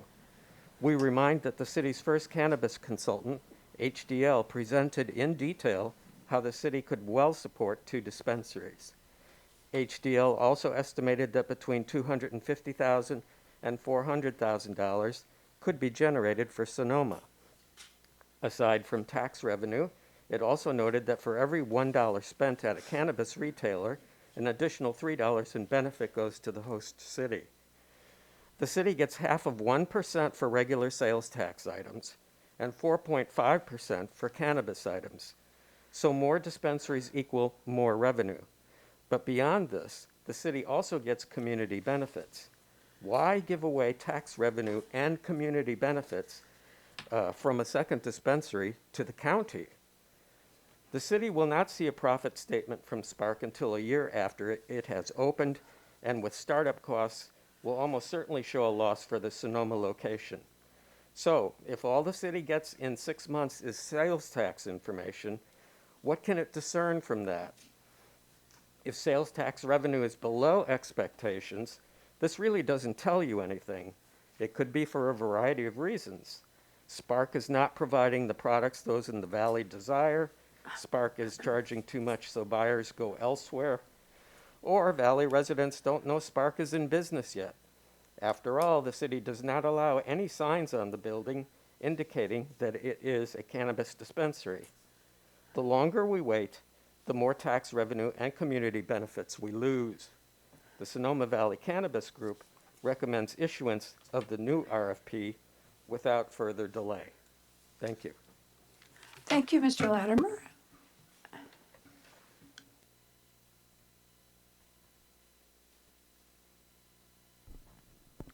Josette Brozeiker, 1110 Loma Court. Last time I was here, I had to say I was a bit blindsided by council discussion and the request from Spark that they would like to operate for a year before a process was begun to select a second dispensary operator.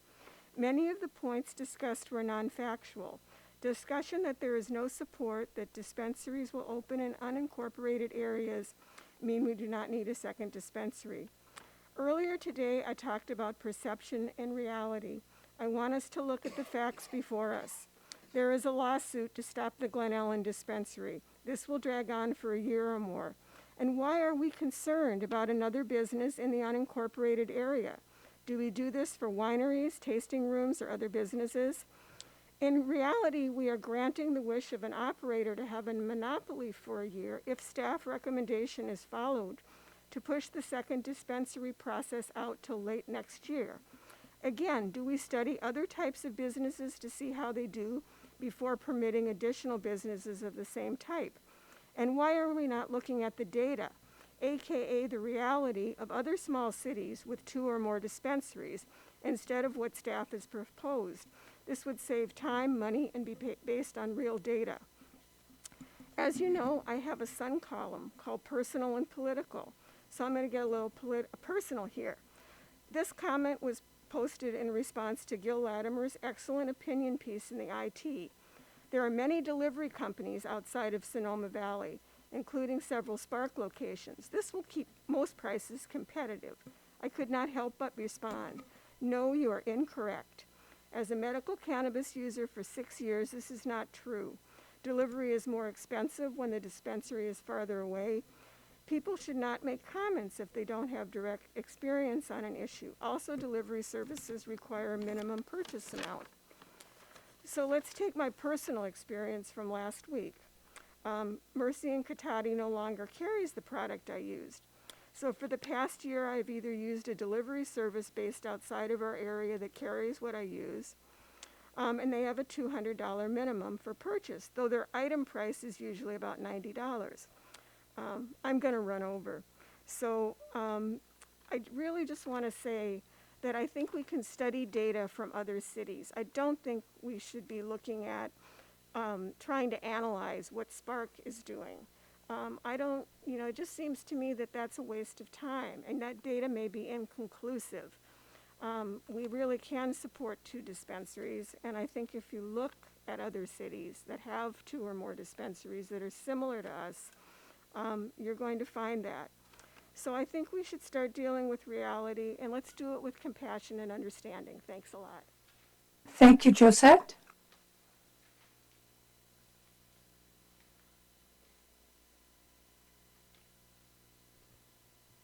Hi, Mayor Agramani and council members. My name is Eli Melrod. I'm the CEO and co-founder at Soulful. We're a licensed cannabis dispensary in the city of Sebastopol, one of 2 licenses that's been operating since 2017. And I'm coming here tonight to express our strong support to move forward with the RFP process in the town of Sonoma.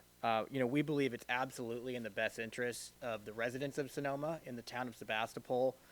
There was at one point 1 dispensary license, and based on support from the town, that was transitioned over to 2. We've been operating there now for almost 5 years. We've seen hundreds of thousands of dollars of tax revenue generated for the city of Sebastopol. We've seen meaningful community benefits, whether it's increased public safety, collaborations with local organizations and nonprofits, and both dispensaries in Sebastopol, Soulful included, have been able to be really strong community members and create real meaningful revenue for the city. I'd also like to acknowledge that there are certain dispensary models like Soulful's that are really committed to, sourcing from local farms, local manufacturers. There's a whole supply chain out there in Sonoma County. And, many of those businesses right now, our industry, are challenged. It's been a really tough year for many of the supply chain businesses. And so it's not only having, retail for consumers, but also to have outlets where local businesses, many of them who are small farmers and manufacturers, can sell their products and see their products coming to market in their local community. And, lastly, I'd say, we're really eager to participate in the RFP process. We feel strongly that there's more than enough demand in Sonoma Valley and the town of Sonoma to support 2 dispensaries. And we, strongly encourage the council tonight to move forward with the RFP process. Thank you.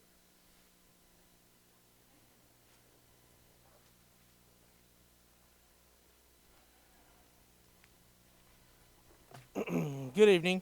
My name is Jason Kishinev. I'm running for Congress against Mike Thompson, District 5 or whatever district we're going to end up after redistricting. Far be it for me to argue in favor of free market capitalism because I'm a socialist, but isn't having choices and competing products what the American marketplace is supposed to be about? I think it's great that Sonoma has allowed cannabis to be sold here.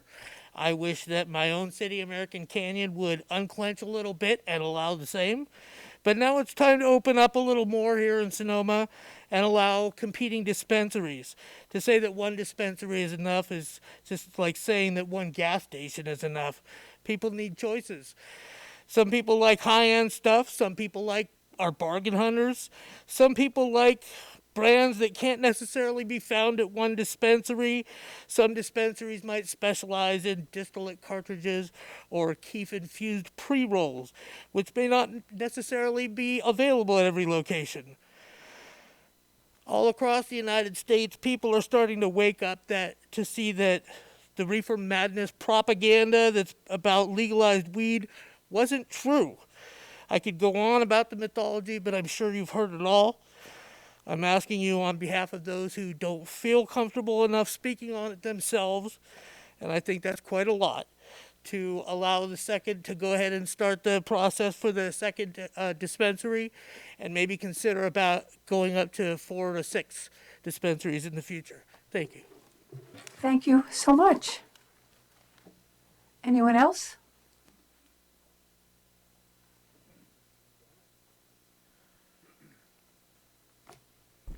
Good evening. Can you hear me? My name is Leslie Hennessy. I'm a retired wine merchant from San Francisco. Got here about 3.5 years ago. And before I closed my store down in San Francisco, I had applied for and had received the availability to do a dispensary. So I delved very deeply into the model of it and found out that it's a good financial thing, but more than anything, it helps people. There are 4 categories that a dispensary dispenses. One is THC, and that's flower, product, cannabis. 2 that we don't really look at very much is CBD. That's cannabinoid oils, and those are non-THC, and they are what are saving people's lives and giving people the availability to sleep, helping in glaucoma, and they are not taxable by city cannabis tax, but they are taxable in sales tax. So we also have beverages, the huge growing market in a beverage that is $10 that you will get a little buzz on in about 30 minutes. Then there's all the other extra equipment. So selection is really important, and fair competition is the most important thing I see. As I said, I'm from San Francisco, and there are now 82 dispensaries in San Francisco with a population of 875,000 people at night. There are 82 dispensaries, and they're all doing fairly well, if not very well. In fact, the store that was right down the street from my proposed store in one day did $58,000 in sales with a street fair out in front. Right now we have deliveries coming into Sonoma from all the various cities around us, so we're losing that tax base. So what is that tax base? state of Colorado since 2014 has done $10 billion in cannabis sales, and this year netted $387,000 tax money in 572 dispensaries in the state of Colorado. So we're losing that. And I can tell you from doing the research on my proposed dispensary that the first year a dispensary will do between $2 and $4 million, of which 4% approximate is cannabis tax. So if you have one dispensary, the people that are looking for all that selection are not going to get it, because one store confined to approximately 2,000 square feet is never going to be able to handle all of the various products. And like in the wine business, there are 200 clones of Pinot Noir. In the cannabis industry, there are over 1,000 different clones of flower. Thank you, Mr. Hennessy. Is there anyone else who would like to speak?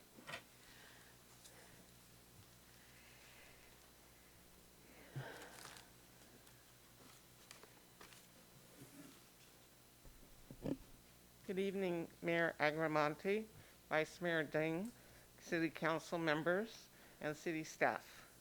I am Perry Ellis Paniawa.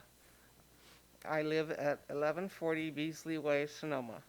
My husband of 46 years and I have lived at this address for 30 years. We have raised our 3 kids here. They attended St. Francis Solano Grammar School and then went on to Justin Siena High School in Napa. They are now 39, 38, and 35.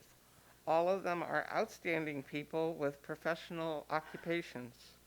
My husband and I like to contribute it to our good parenting skills. How about that? All of them, the oldest lives in LA, a short flight away.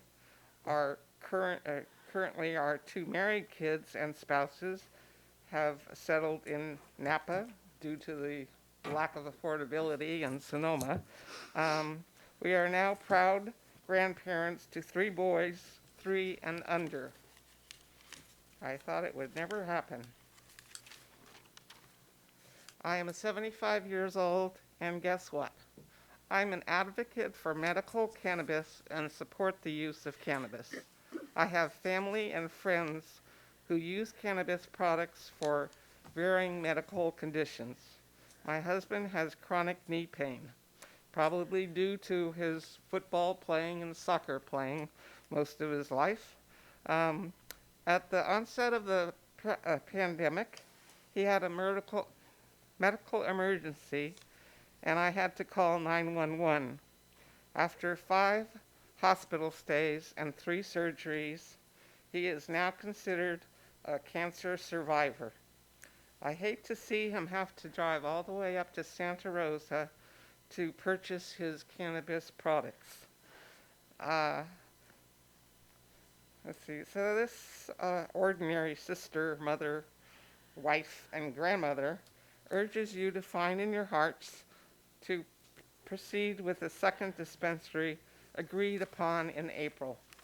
No other business has ever been subjected to what we have here, a waiting period of a year to see how a first dispensary fares. We have a well-crafted ordinance, and the selection process just needs to be streamlined. We have several current dispensary owners with good reputations interested and ready to join our selection process.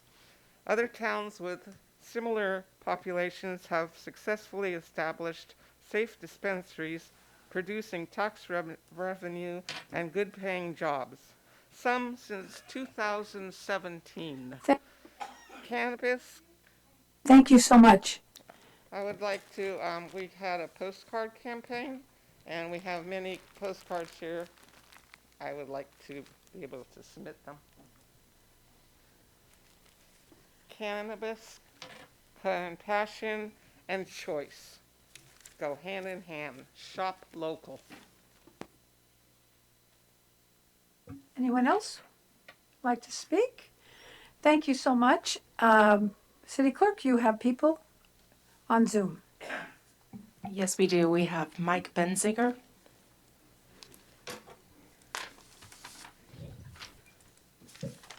Hello, can you hear me? Yes. Can yeah, hi, this is Mike Benziger. Can you hear me? Yes, we can. Okay, thank you. Yeah. My wife and I have a small farm up in Glen Ellen, and I just like to say I think it's very important for us to consider a second dispensary in the area. And we've gone over a lot of territory so far, but let me just maybe concentrate on one or two areas that I think are important, along with the tax revenues and other things. One is, I think that the town council should give consideration to dispensaries that will concentrate on education and consulting. It's one of the most important things that I've seen in the business is that most people don't really know much about cannabis. You can get the right dispensary in that can be a consultant that can help people really find the medications that they need. You have the formula for a very successful operation. The second thing is that I'm a small farmer up here in Glen Ellen, and for many years I've grown vegetables and so on and so forth for small, for other restaurants. And I can tell you that over time, you can't really make much money growing lettuce and broccoli. And so when cannabis became legal, it was something that was very exciting for us. But very quickly, things got bogged down. And it became clear that there weren't enough dispensaries for us to reach customers. So that was a problem. And that's a problem we have right here in Sonoma. There's just not enough outlets. And the second even a bigger problem is the fact that the way the laws are written gives precedence to larger dispensaries that can grow their own material. And so they're vertically integrated. And so I would really implore the town council again to seek out dispensaries that will seek out themselves small growers and small farmers and be able to buy their product, tell their story, and to promote their products. Because being a small farmer is hard work. And if we can have the additional outlet and additional ability to create revenue around cannabis and sell it locally, it's a big deal. And so I would ask the town council to, number one, to approve a dispensary that has a commitment to education, and secondly, a commitment to buying locally and promoting and advertising local small farmers. Thank you. Thank you very much.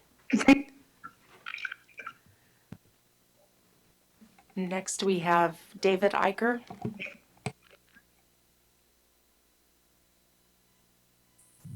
Hi, yeah, I'm taking a break. I'm getting some feedback. Hold on a second. I'm taking a break from the STC meeting here and to speak on this. But first, a rhetorical question.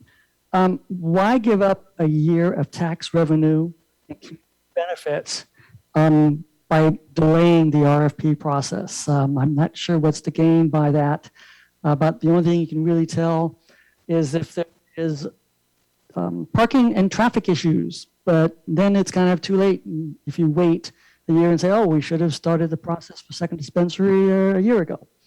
So also I watched the video of the last meeting about the second dispensary, and it seems like only the Spark representative was the person asking for a delay. So forgive me, this is already answered. Like I said, I've been participating in the STC Zoom meeting here. But why is staff now recommending a delay when it wasn't before? So anyway, thanks very much. And that's it. Thank you, Mr. Eicher.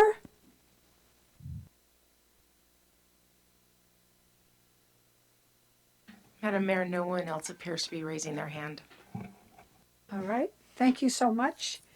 So I'll close public comment. We're bringing it back to staff. Did you hear anything that you need to answer from the public at this point? I don't think so. I just want to make sure. And then also council discussion for input and further direction. May I ask a question? David, some of the public commenters have been talking about tax revenue, and I wasn't on the city council when HDL did that whole process analyzing it, but was there any sort of discussion in that analysis about potential tax revenue from 1 versus 2? Because I'm just, in my head, I'm thinking if there's, well, first of all, what's the trade area, right? Is it Sonoma Valley? And so if there's X demand for cannabis in Sonoma Valley, I could see where another dispensary might marginally increase tax revenue, but would it double it? Would it, if there's demand that all goes to one dispensary versus 2, I could see where their sales would be split, but the Sonoma would get a similar amount of tax revenue. Do you understand what I'm saying? Yeah, I don't recall any discussion from HDL or the council in that matter. We were given a range of what to expect from the one based on their history. And when I say their, HDL's history with working all across the state. And in talking with Spark, the first year is always kind of questionable, but it starts to ramp up after that.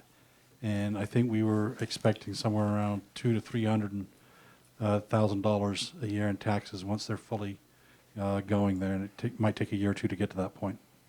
And so do you have any estimate on if there were 2, would that be 350, 400, 6? I mean, we don't know. We don't know, but I think they said a fair number is 300,000 per each site. But they didn't say if it was 1 or 2. Oh, I see. Yeah. Right. And then I also had another question about delivery services. A commenter said that there are 3 licensed, but perhaps there are 12 that deliver. If a resident of Sonoma orders cannabis from a delivery service that is based outside the valley, does the sales tax come to us? I don't believe it does, no. Does not. And the other thing, too, is they're on their own as far as reporting to us that they are actually doing business in our city, and we don't know how many come. And there's no way for it to come to us? I mean, that's just illegal, or? I have no idea. I'd have to defer Okay. to maybe Sue on that one. So I think the tricky thing for delivery companies has always been, for most communities, if you could find out who's delivering, and if they agree, and if they charge your tax, and if they give it to you, then you can collect it. Otherwise, you've got this problem of enforcement and just figuring out who's delivering. That's the problem with every community. Thank you. Yes, thank you. And also, basically the buyer, technically, they needed to report. If they didn't pay the sales tax, and then they should pay use tax. That is on the tax return. So, but right now, it's very, very small percentage of people will report or pay the use tax on your tax return. So that enforcement, is this really the benefit to us? That's a really, really big question. Yeah. My understanding is almost none. I have a Thank you, question, Jack. Madam Mayor, if I may. Is there anything in the process that you've outlined that would prohibit the council, after we go through the RFP process, and let's say, and concurrently, Spark is operating, and we get some issues arrive. I heard transportation. I heard whatever the issue may be. Is there anything in that process where we could say, we need to take a break here and address this current issue and then come back to it? The reason I'm asking is the process itself is very long. And assuming you wait the 6 months, does the 6 months mean it's just 6 months, or does it mean 6 months and then there's an analysis? What does that mean? I would imagine that all along there will be a consistent analysis of how they're doing. And by the way, I wish them nothing but the best. I think I'm very grateful that they're operating and, and so forth. But should there be something that goes wrong, it seems like, is there a way we could do a course correction, at that time? Because it's I started adding up all the 30s and I got past, 270 days. And I figured, well, there's time in there. Maybe there's time to make some course corrections as well. Is that possible? So, yeah, I'll try. I think I heard 3 questions in there. Did you? Okay. Maybe there were more. Sorry. No, it's not a problem. My first reaction would be, it would depend on the course correction that's needed. Have they violated a conditional use permit condition of approval? That will be something that we could then refer back to the planning commission, have that discussion. The CCBP is renewable each year, so we do have that mechanism. That was in the process, but it's in the administrative regulations that we provided for you in your packet. So Well, yes, that check-in is there. They have to renew the CCBP every year. Okay, and I appreciate that. I think I was going a little bit in a different direction. It was more like looking at the revenues, looking at the community benefits, and all of the things that the 6 months is ostensibly to look at. Let's say you wait 6 months and you say, okay, let's start the RFP process, and then then we find out like the revenues aren't that high or whatever. Is there an ability for the council to make a course correction at that time to say, we'd like to put this process on hold because we'd like to make sure that our initial approval gets everything going before we start, instead of waiting 6 months, which may not yield us any information whatsoever, have all these 30-day things go on, and we don't have any ability to really be flexible in there. Because what I'm getting at is I hear both sides. I want Spark to be very successful. I also understand that there are other people out there wanting to get in line to be in this business, and I have nothing against that at all. I've said that many times. But I also believe that, this is a new thing for the city, and it's sensible to ask the questions. But I want to know, is there any way we can kind of do this concurrently? Because it seems like a very long period of time where we could do several things at once. And maybe I'm not expressing it clearly enough, but, I'd like to sort of do both things. I'd like to see Spark get their chance to do and prove themselves and so forth, and at the same time allow people to get in line while we're doing the analysis of the success of the first operation. I guess. And if you can explain my ideas better, I welcome you to do so. Well, I guess my only question about, because I think I understood what you're saying, but doesn't each applicant have to pay like $12,000 or something, like at the beginning of the process? And so they probably will expect the process to. I see. $12,000 does change one's mind, yes. So maybe if I can just chime in on a couple comments. So it's tricky in your process because it's true, you paid $12,000 and that's the start in the process and it's non-refundable. Right. So theoretically, they could go through the process, and then what you're saying is there a checkpoint where we don't want to issue a conditional, the conditional certificate? Correct. In which case you can do that, but they paid $12,000 to get to that point. Mm-hmm. And it depends when you do it, and then you have this issue. Let's say you get past that checkpoint, and then they go through the planning commission process to get a use permit. And then the council says, put that on hold, but they've also gotten that point where you can almost argue if they have a use permit, are they entitled? And then you have this extra step where they have to get the conditional, I forget what it's called, the business permit. So you have another step, and where within all that steps can you actually stop and they're not considered, they're entitled, they probably spent how much money to find a site to get the use permit and get to that final process. So I think it's a little tricky as you go through that process. And then the one thing I wanted to point out is For staff, the 6-month review was really to evaluate the community-wide impacts and the benefits, more so than the financial side. We just went traffic, parking, and so on. That was that point as opposed to the financial aspect of the operation. So anyway, depending on what you do and suggest, though, I do have some questions of clarification if you get to that point regarding process. If I could just chime in briefly, I think that like any RFP, the council is going to have the authority to reject all bids, essentially. So that would be at the conditional certificate phase. So anything up to there, that's within the council's discretion. Once you issue the conditional certificate, as Garrett was mentioning, at that point, there starts to be real interests at stake.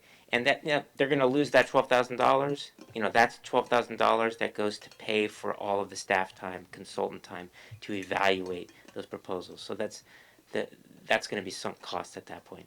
But so I'd say up to that conditional certificate phase is where you have discretion, complete discretion. And one added piece to that is that there's a period of 1 year from the issuance of the conditional certificate for them to get their CCBP. Otherwise, it expires unless they request an extension beforehand.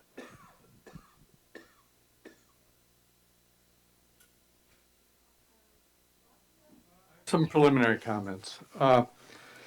First of all, I certainly would support moving ahead with these resolutions for the regulations and the procedures and guidelines, with the caveat that I would much prefer that the site selection is pushed off, such as was discussed earlier by Councilmember Barnett. The problem that I'm having is in talking about when we would issue an RFP is not so much my concern for the impacts that Spark might run into in their first few months of operation, as it is the ability of our staff to be able to support everything that we need to get done this year without having it come to a screeching halt because we have to go through an extensive RFP process and put all these other things pushed down the road. We came up with a list of council goals and priorities at our retreat in September. And there are some very significant things that we need to get done this year. And unfortunately, we are taxing our staff with a considerable burden of getting even some of these priorities done, much less moving ahead with another process which could totally wipe out some of the other things that are going on. So I'm really reserving my comment on when we would issue that RFP to address the issues that we have in front of us on many other fronts. Thank you. Yes, thank you, Madam Mayor. I agree with Councilman Felder in large part, especially when he suggested the eliminating the site selection. So I would like to look at the regulations and the process a little more. I don't think it's, as we earlier discussed, I don't think a site is necessary. I think that comes in the planning phase. So I do support that. In general, I think I've really been thinking about this issue quite a bit. I've talked to many people in the audience. I've talked to, many people in Sonoma, just what they think about this. And I do think that, I think Sonoma should be proud of itself. I researched, there was a Politico article from last month, I think 70% of municipalities in California do not even allow a recreational dispensary. Healdsburg doesn't allow it, Windsor doesn't allow it, Cloverdale doesn't allow it, Runner Park doesn't allow it, Napa, St. Helena, Petaluma, as someone in the audience just mentioned, American Canyon. And so, for small little Sonoma, we not only have approved and have a recreational dispensary coming, but we've already amended our ordinance to allow a second. And so I think that's actually pretty significant for a town like us. And so the question isn't if we're going to have a second dispensary, it's when. And I'm persuaded by Councilman Felder, and I do also worry about staff time and capacity. We have a state mandated housing element due in 2023 or by January that we haven't quite frankly even started, right? I mean, we keep pushing that kickoff meeting back. Councilman Felder and I are on the Development Code Subcommittee. We have a lot to do there. We have major projects coming. And in my view, our planning department over the last 2 years has devoted significant time to the expense of our general plan update, our housing element, to cannabis. I mean, this first process took a very long time, and in my view, the planning staff, and it was the priority of the city council at the time, and so that obviously you respond to the city council, and significant time was spent on cannabis as I just said, to the expense of other major issues in our town. And so I'm trying to balance, in my view, the need for a second dispensary with all of these priorities and capacity. And so when it comes to competition, I've done a lot of research on that. Like, I haven't found any data that says a town with one dispensary has higher prices than towns with multiple dispensaries. And if that exists, I would love to see it. I mean, I went on a website I'm sure everyone in this audience is familiar with, Weed Maps, and I, took one product that, and compared them, and you can search, and you can look at all, and there's some towns that have one dispensary, some towns have many, and they all seem to be about the same price. I do understand selection might be an issue, and all I would say on that is that a second dispensary, in my view, there will be a second dispensary at some point outside the city limits in this valley and inside the city limits. And so I do think the selection issue will be solved at one point. And I would also encourage the public to reach out to Spark. I mean, if they don't carry something that you want, perhaps they will. I mean, I don't know. But I do think that while it's an issue, I just don't know if it is an issue where we have to, change the priorities of our planning department right now. And, as Councilman Felder said, wasn't on our council priorities and goals for this year. It is something that I don't think we should forget about in the future. I do think when a previous council started this process, as a planning commissioner at the time, we, were sort of involved in those regulations, but even just as a resident, I watched the entire process.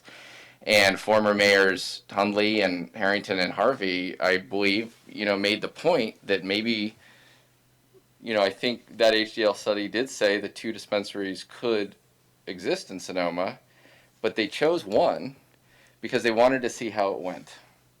Because it was just new for Sonoma. And I know that we don't treat any other business this way, but no other business has these kind of regulations or like a state department. And hopefully, in a perfect world, we will get to a point where it is just any other business. But to get to that point, I think that former council wanted to show Sonoma that this isn't going to be a big deal, because I don't think it will be. And so I'm just sort of asking the question out loud, I guess, will there be irreparable harm if we decide to issue the RFP per staff recommendation? And I don't think there would be, especially when you consider how, in my view, progressive our town is compared to other municipalities in the state. And so balancing the priorities of the planning department and everything, that is sort of, I'm open to the rest of the council here, but that's where I'm coming down. So Bob, I know that you come from the Planning Commission many, many years. Did you want to dovetail onto anything that Councilmember Barnett said? I'll hold comment for a little bit and see where the rest of the council's at. Thank you, Mayor Agramonte. we spend too much time on this issue. And of course, the money is important, the tax money is important, but it's not as significant. And I figure out, what do we spend the money on this topic from beginning to right now? Already in the triple, already in the, and 4 times for the next 4 or 5 years. And you can bring in the tax and the income. And it's not the money issue. Basically, it's kind of the message the city council we want to send over to our community.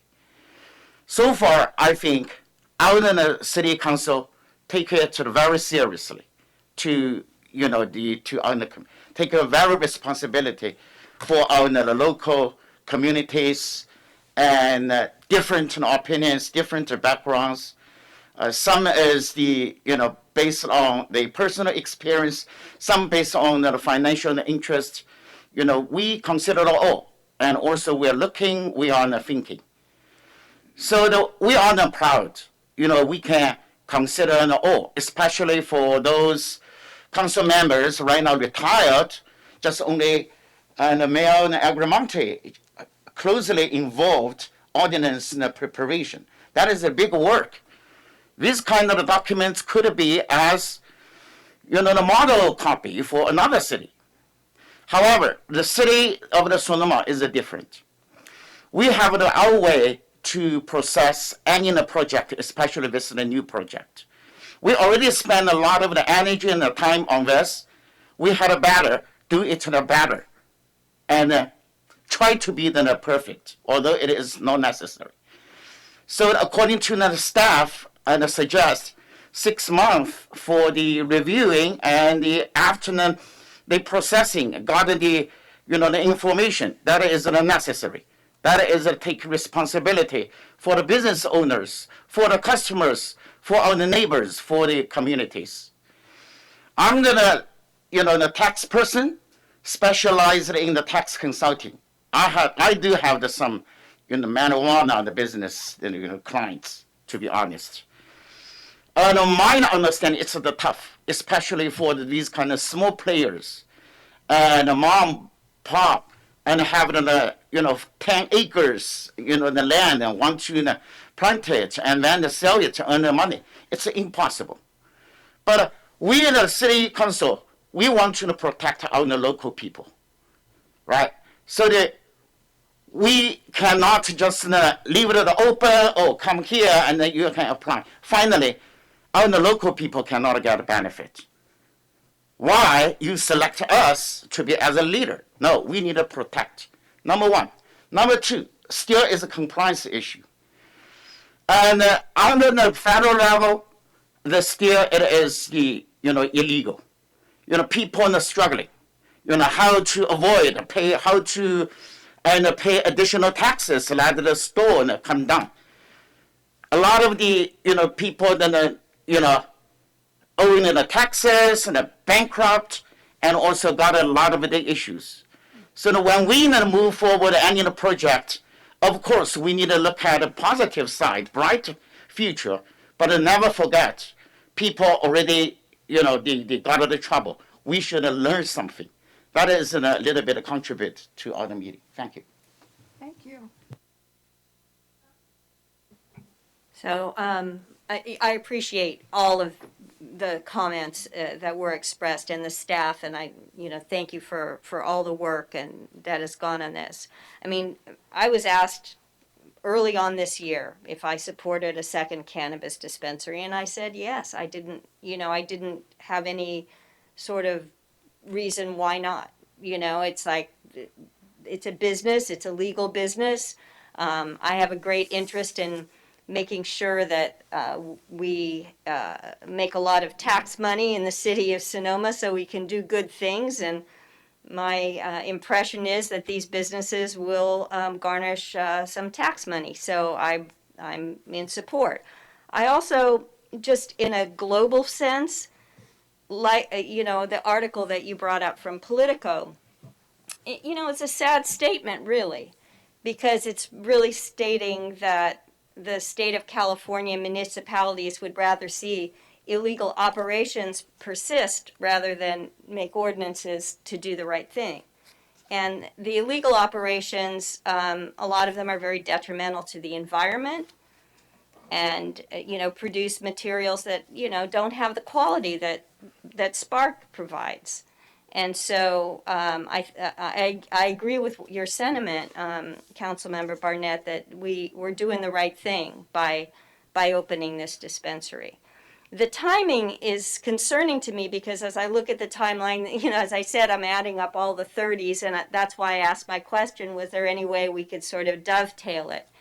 But I understand that even though they have to submit the $12,000, we still have the ability to say no at any given time if we decide to reject the applications and none of them work. So I feel a little bit comfortable about that because there always should be an escape clause. We shouldn't be committed to something that we all of a sudden decide is not in the best interest. But that being said, I do support a second dispensary. I think that the town can support it. The timeline, it seems to me I'm learning a lot more about, today is my first day on the job, and, I learn a lot of things. So I hope that 6 months, because I'm hearing a consensus here, is a 6 months where we can be very proactive and that we don't use that as an impediment to stop changing the society of California to a regulated, healthy cannabis industry and away from an unregulated cannabis industry that is doing bad things to our environment and not allowing us to collect the taxes. Because the bottom line for me is I would like to collect those taxes. So I hope that eventually we'll have 2 dispensaries and that they will make a lot of money and that we will be able to do wonderful things for the people of Sonoma. But I feel the consensus on the council that the time limit is appropriate. So thank you. I guess I just kind of reinforce what I said earlier, that it's not that I am opposed to a second dispensary by any means, but the timeline is as to when that might be accomplished does impact a significant number of other things that need to be done in the city, things that are going to affect the quality of life for everybody in Sonoma, because the state is mandating a lot of things that we have to address and work out to preserve what we have as a quality of life here in Sonoma. And if we don't get to those things and the time moves on and we haven't gotten ordinances and things on the books, we can be overwhelmed by the events that take place outside of our control. So that's why I am suggesting that we take the recommendation of staff to hold off on this RFP for a while so we can clear some of these other things up that we have to address. Thank you. Well, I think everybody's been very patient with me. I agree about the 6 months, and there are some things that have been sitting around for years, and unfortunately, it's not our city manager that caused this. It seems to be a culture that sort of rolls things that take a long, long time. And I know you are very committed to the issues of cemeteries. We have no more space. Yeah, no, I know. I mean, literally no more space for people who have lived here for generations, no more space to be able to bury them. There are other issues that are just as, right up there, just as important. I think the housing element, all of those things that you have said, these are important things. These are things that we were required to do. I think, first of all, because of circumstances, I helped to put in the first dispensary, but I have said now, historically, I do not support a second dispensary for not for any of these reasons that you're mentioning, but I think you can feel that there is a majority for people who support a second dispensary. That's how I feel. I can't assume that, but I do agree with what we're talking about, a delay of the 6 months. Thank you. So, How do we move forward now, Mr. City Manager? So I think it sounds like for the application and the regulations, it sounds like the council or majority of the council, you're indicating you no longer would like site selection to be part of phase two, where before my understanding was that was a factor in the decision-making process.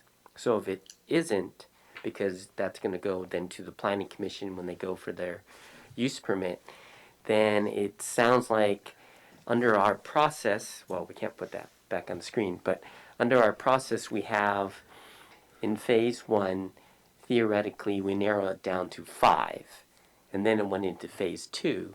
So now would be phase two. Once we did a short list of 5, assuming you had more than 5, then the suggestion would be then they would just be asked to make a presentation to the council regarding their proposals, and then you would pick one, assuming you only wanted one more. Is that the thought pattern for the council? Yes. Yeah. Okay. So with that, I think, does that make work for you? If I can just remind folks, the reason for the business competition site before you get to the site selection was to get down to 5 finalists, and then they would go on their merry way to go find a site. And then the council wanted to interview the top 5 in the last competition process. They narrowed it down to 2 who had sites, and then they picked from those 2. So that was the whole point of the phase 2, but clearly we could nuke phase 2 and just put what I'm thinking here, we'd have to make some changes in the resolutions that we've done, but if we get your general direction, we could do that. But put the conditional certificate as a step 4 in phase 1, and then they can go on to an unadulterated phase 2, or excuse me, bullet number 2, not a phase 2, unless Garrett has some other thoughts. And that would sort of speed it up, right? Yeah. So you'd be getting the conditional certificate without a site. And Correct. then obviously the entitlements would come next, as well as to the extent the operator was leasing the facility, this requirement for the lease agreement would come at the latter stage prior to issuance of a commercial cannabis business Yeah, permit. I think it would give more bargaining power to the business that we selected. And I also think that would just be a sort of standard course of action. It would just go to the planning commission, and then they would evaluate it with, compatibility of the neighborhood, et cetera, like they typically would do any other business. So. Do you feel that you've gotten direction? So I think if that's the council's direction, then the resolution actually says, if you just adopt the resolution, actually it says the council is approving administrative regulations, application procedure, and guidelines as attached, and the city manager is authorized to make final edits and changes that follow the council's direction, and or for additional clarity or thoroughness. So with your council direction, if you adopt the resolution, you've given us that direction, so we'd have the flexibility to modify this whole process without having to come back to you. And for the RFP, you really don't need to take any action other than we know as staff to come back to you in 6 months after Spark has opened to provide some analysis and direction from you to issue the RFP at that time. Is that? So are you suggesting we move on the resolution, but with amendments? No, I think the resolution, the city attorney correct me, but I believe that portion of the resolution gives us authority to modify it. Oh, all right. Per your direction that you've just. So at this point, I'm looking for a motion for this. Yes, a motion on the Okay, resolutions, so I'm yes. looking for a motion for this resolution.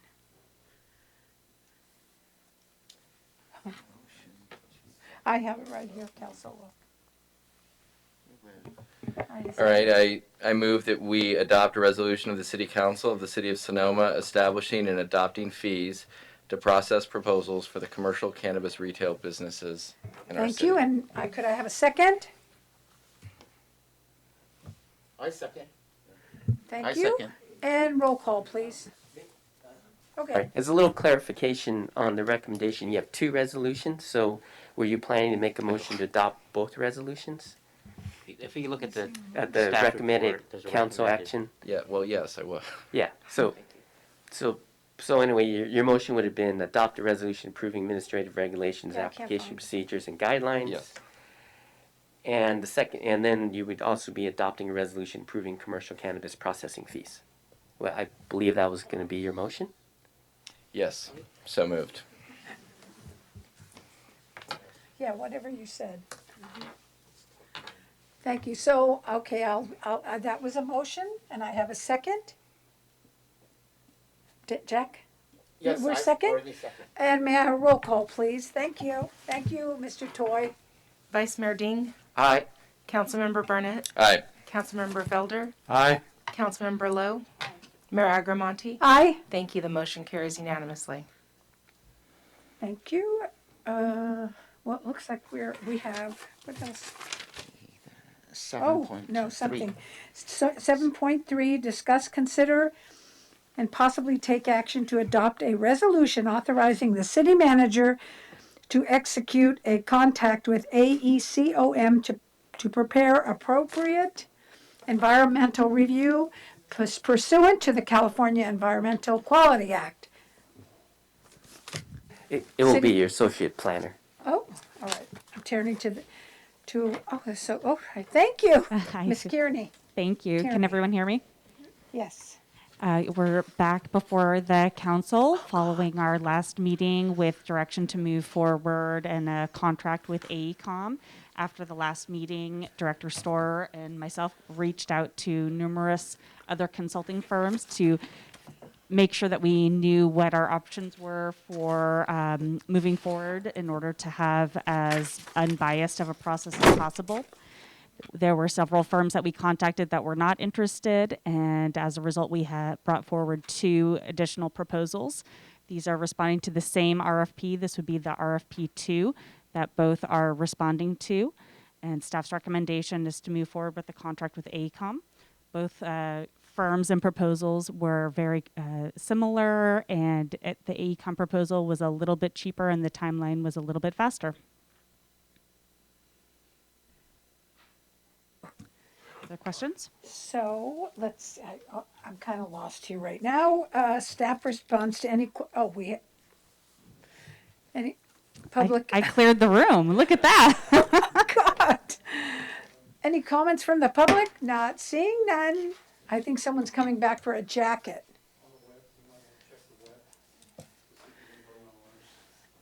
And is there anyone online?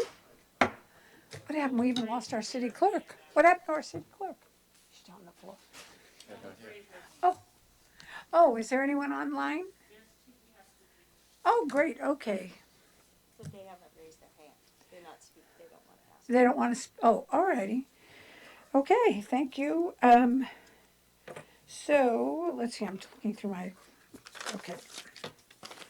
So my little directions here. Are there any questions for the council, from the council for staff?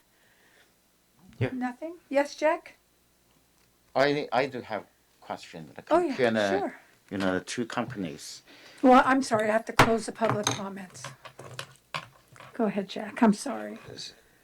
So I look at the 2 companies, both company, I feel very comfortable and more confident for the AECOM. But I still have some other questions. First of all, and then the drainage and the condition. Although they mentioned about and then the drainage, but this is a hillside and projects produces a lot of the rain and then overflow and then the collection construction and the water retention and then they put together and the 4th Street East and the Brazil, and then all the way down come to the 4th Street East all the way down to the level. So I'm wondering, after this project will generate more water retention, so probably developer should work with the city, see if we can improve that area. Yeah, So that especially during the, this is my concern for the and the drainage. And the second one is for the groundwater. I'm not sure if they have the well or without a well. Three in the parcels, do they have the well? So both of the project, there's 3 lots, they would all be hooked up to city sewer. And as part of the process, we would be getting revised applications with project-specific details, including full stormwater analysis, and that will be under the scope of the full EIR, and that would be the same for both consultants. Okay. Yeah, because they are in the city, they can use on the city service, water service. But one thing, just to remind developer, and we have approved for the Sonoma Valley in the groundwater sustainability plan. We just starting from the next year, we should carry it out. Ask the and the consulting company to look at it, try to be compliant. Yeah, that's a great comment. The groundwater is one of the required CEQA areas that will Yes. be analyzed. Yeah, because I saw that this company already mentioned, AECOM already mentioned the groundwater.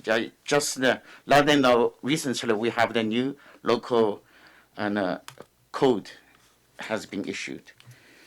And the number 3 is the wildland fire dispensable, area. That is also important. But in AECOM, this company didn't mention. However, another company they mentioned about this. So this is also important. That area, it's easily to get the fire. So they should look at it. State and CAL file, wildfire, and the code for sure to be compliant, because they have the 2 different zones, some 0 to 5 feet and 30 feet and 100 feet. Yes, yeah. So the project site is located in the local area of responsibility, so it's not in the CAL FIRE area of responsibility, and that's where a lot of those regulations kick in. But again, that is a required CEQA section, the wildland fire impacts, and that will be analyzed. Yes, yeah, thank you. Another concern is access the driveway to the up top of the parcels. Yeah, should we look at them? It is in a street. It is a steep, very steep. Be sure also it should be compliant with the the local and the code. Absolutely. Yeah, so that is the hillside code. Our city have this right. Yeah, or if the measurement show you is not compliant, maybe they should find an alternative one or something like that. Yeah, through the land use process, we'll be looking at full compliance with the code and all sections of the code. Okay. All right. Yeah, that is all my concerns. Thank you. Just to hitchhike on that one, there is some regulation on the hillside on cut and fill, how much is permitted, correct? So that would be part of the environmental impact that would be looked at.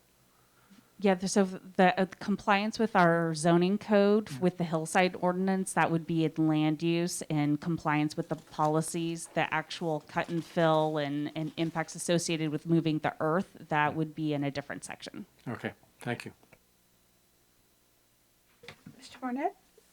Oh, do you have? No, I have no comment, no.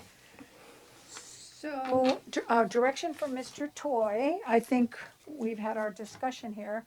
I see a resolution, but I'm looking at comments about a contract. Is that what we're? The resolution authorizes him to execute. Okay. Yes. Well, so I'm looking for a motion, a resolution. Any in the public? I think we did it. Oh, we did. I was actually ahead of my I game. move. Yeah, I move. Oh, sorry. Mr. City Attorney, do we need to read the resolution? There is a recommended council action, if you want to read that. Adopt a resolution authorizing the city manager to execute a contract with AECOM to prepare the appropriate environmental review pursuant to the California Environmental Quality Act for the 4th Street East and Brazil Street Hillside Residential Project. So you have offered us the shorter version. So you would say Yeah. Thank so you. moved. So moved. Exactly. Okay. Yes. Thank you so much. I moved, just copy. Just our what he city. said, Yes. yes. Uh-huh. And a second, please? I'll second that. May I have a roll call? Vice Mayor Ding, Aye. Councilmember Barnett, Aye. Councilmember Felder, Aye. Councilmember Lowe, Aye. Mayor Agramonte. Aye. Thank you. The motion carries unanimously. Let's see. So before we go on to council members' reports, I want to remind everybody of the dedications we've done. I had a dedication for Leonard F. Duggan Jr. and also Joaquin Clarencio Reyes, 17, of Sonoma, tragically passed away. And also Rachel Cicchetti and Eric Paget. Thank you so much. Andy, So, Harry, and I'm sorry. Yeah, Andy, Harry, and Julius.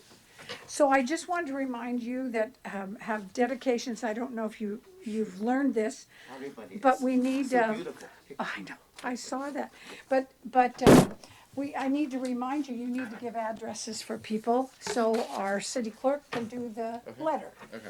So whenever you do a dedication, you just have to add that. Well, thank you. On to 7.1 committee reports. Anyone reporting? Yes, there. Thank you. I attended a Sonoma Clean Power board meeting on the 4th of November.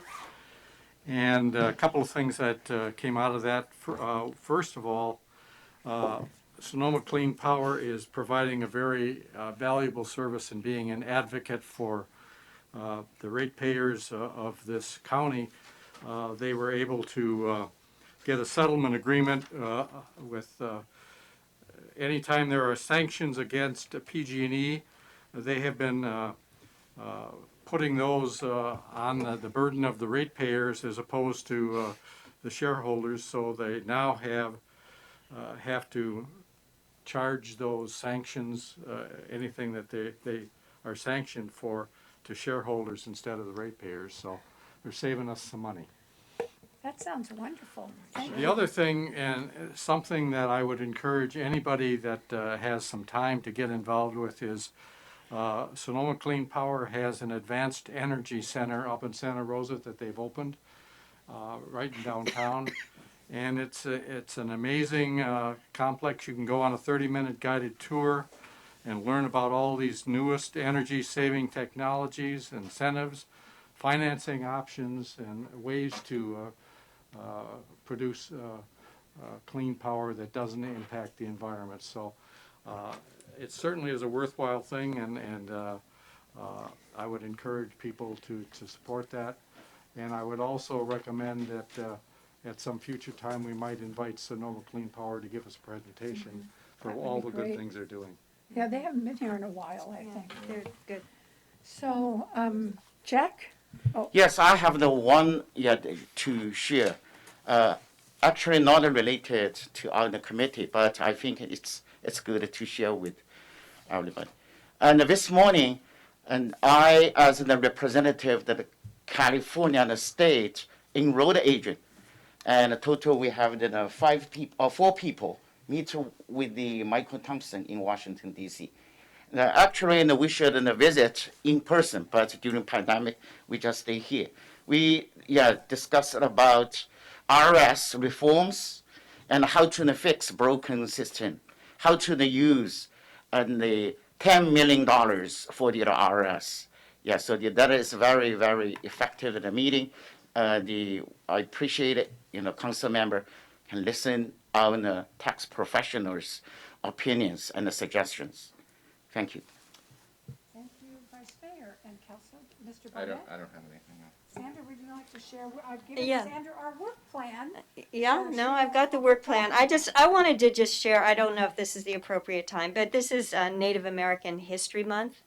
And so I would just like to, and I saw the article in the paper, and I would just like to, there's a thing that the Native American History Month proponents like organizations to do, and that is to acknowledge the land that they're on.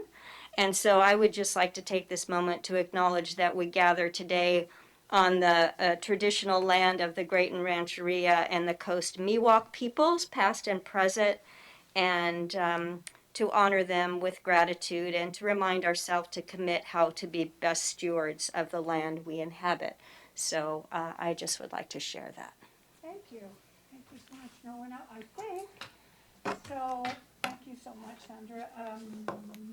Our city manager? Oh, real quick, one is I hope you notice all the artwork. So thanks to the city clerk for getting that installed. Oh, it's so beautiful. Thank you to Bonnie Durant. She also did photographs for the hospital and here as well. And then, of course, managed and overseen by our Rebecca Barr, our city clerk. No easy task, I'll tell you. But they're beautiful pictures, so we have to encourage people before they come in to walk around and look at they didn't even notice when they were sitting there. They did. People noticed. Some of them They did, did. but I had to go up and tell them, look on the wall. Yeah. Next time you put an agenda, visit. Right, visit the wall when they Visit the wall. have a sign, visit the wall. And Yeah. our city attorney. Oh, can I add one more thing? So I just want to report at your December 1st meeting, we actually did invite the county to come and make a presentation on the Sonoma Development Center plan. At that time, the thought pattern was they make a brief presentation, council could ask a few questions, and then we'll have an item so that maybe not, well, we'll have something so the council could provide direction on whether or not you wanted to have a future study session, how you wanted to do that, and whether you wanted to, you know, take a position and offer suggestions to the county. So that will be scheduled for December 1st to receive the presentation from the county and get some direction to the council how you want to proceed. Right, thank you. That's And great. I would like to thank Councilmember Barnett and Lowe for discussing the district issue and getting that out on the 11th hour. I really appreciate it. You know what, the last person that actually was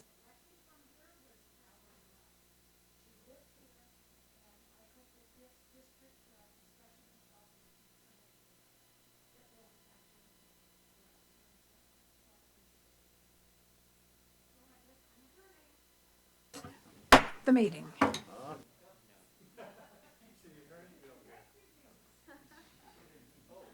Oops.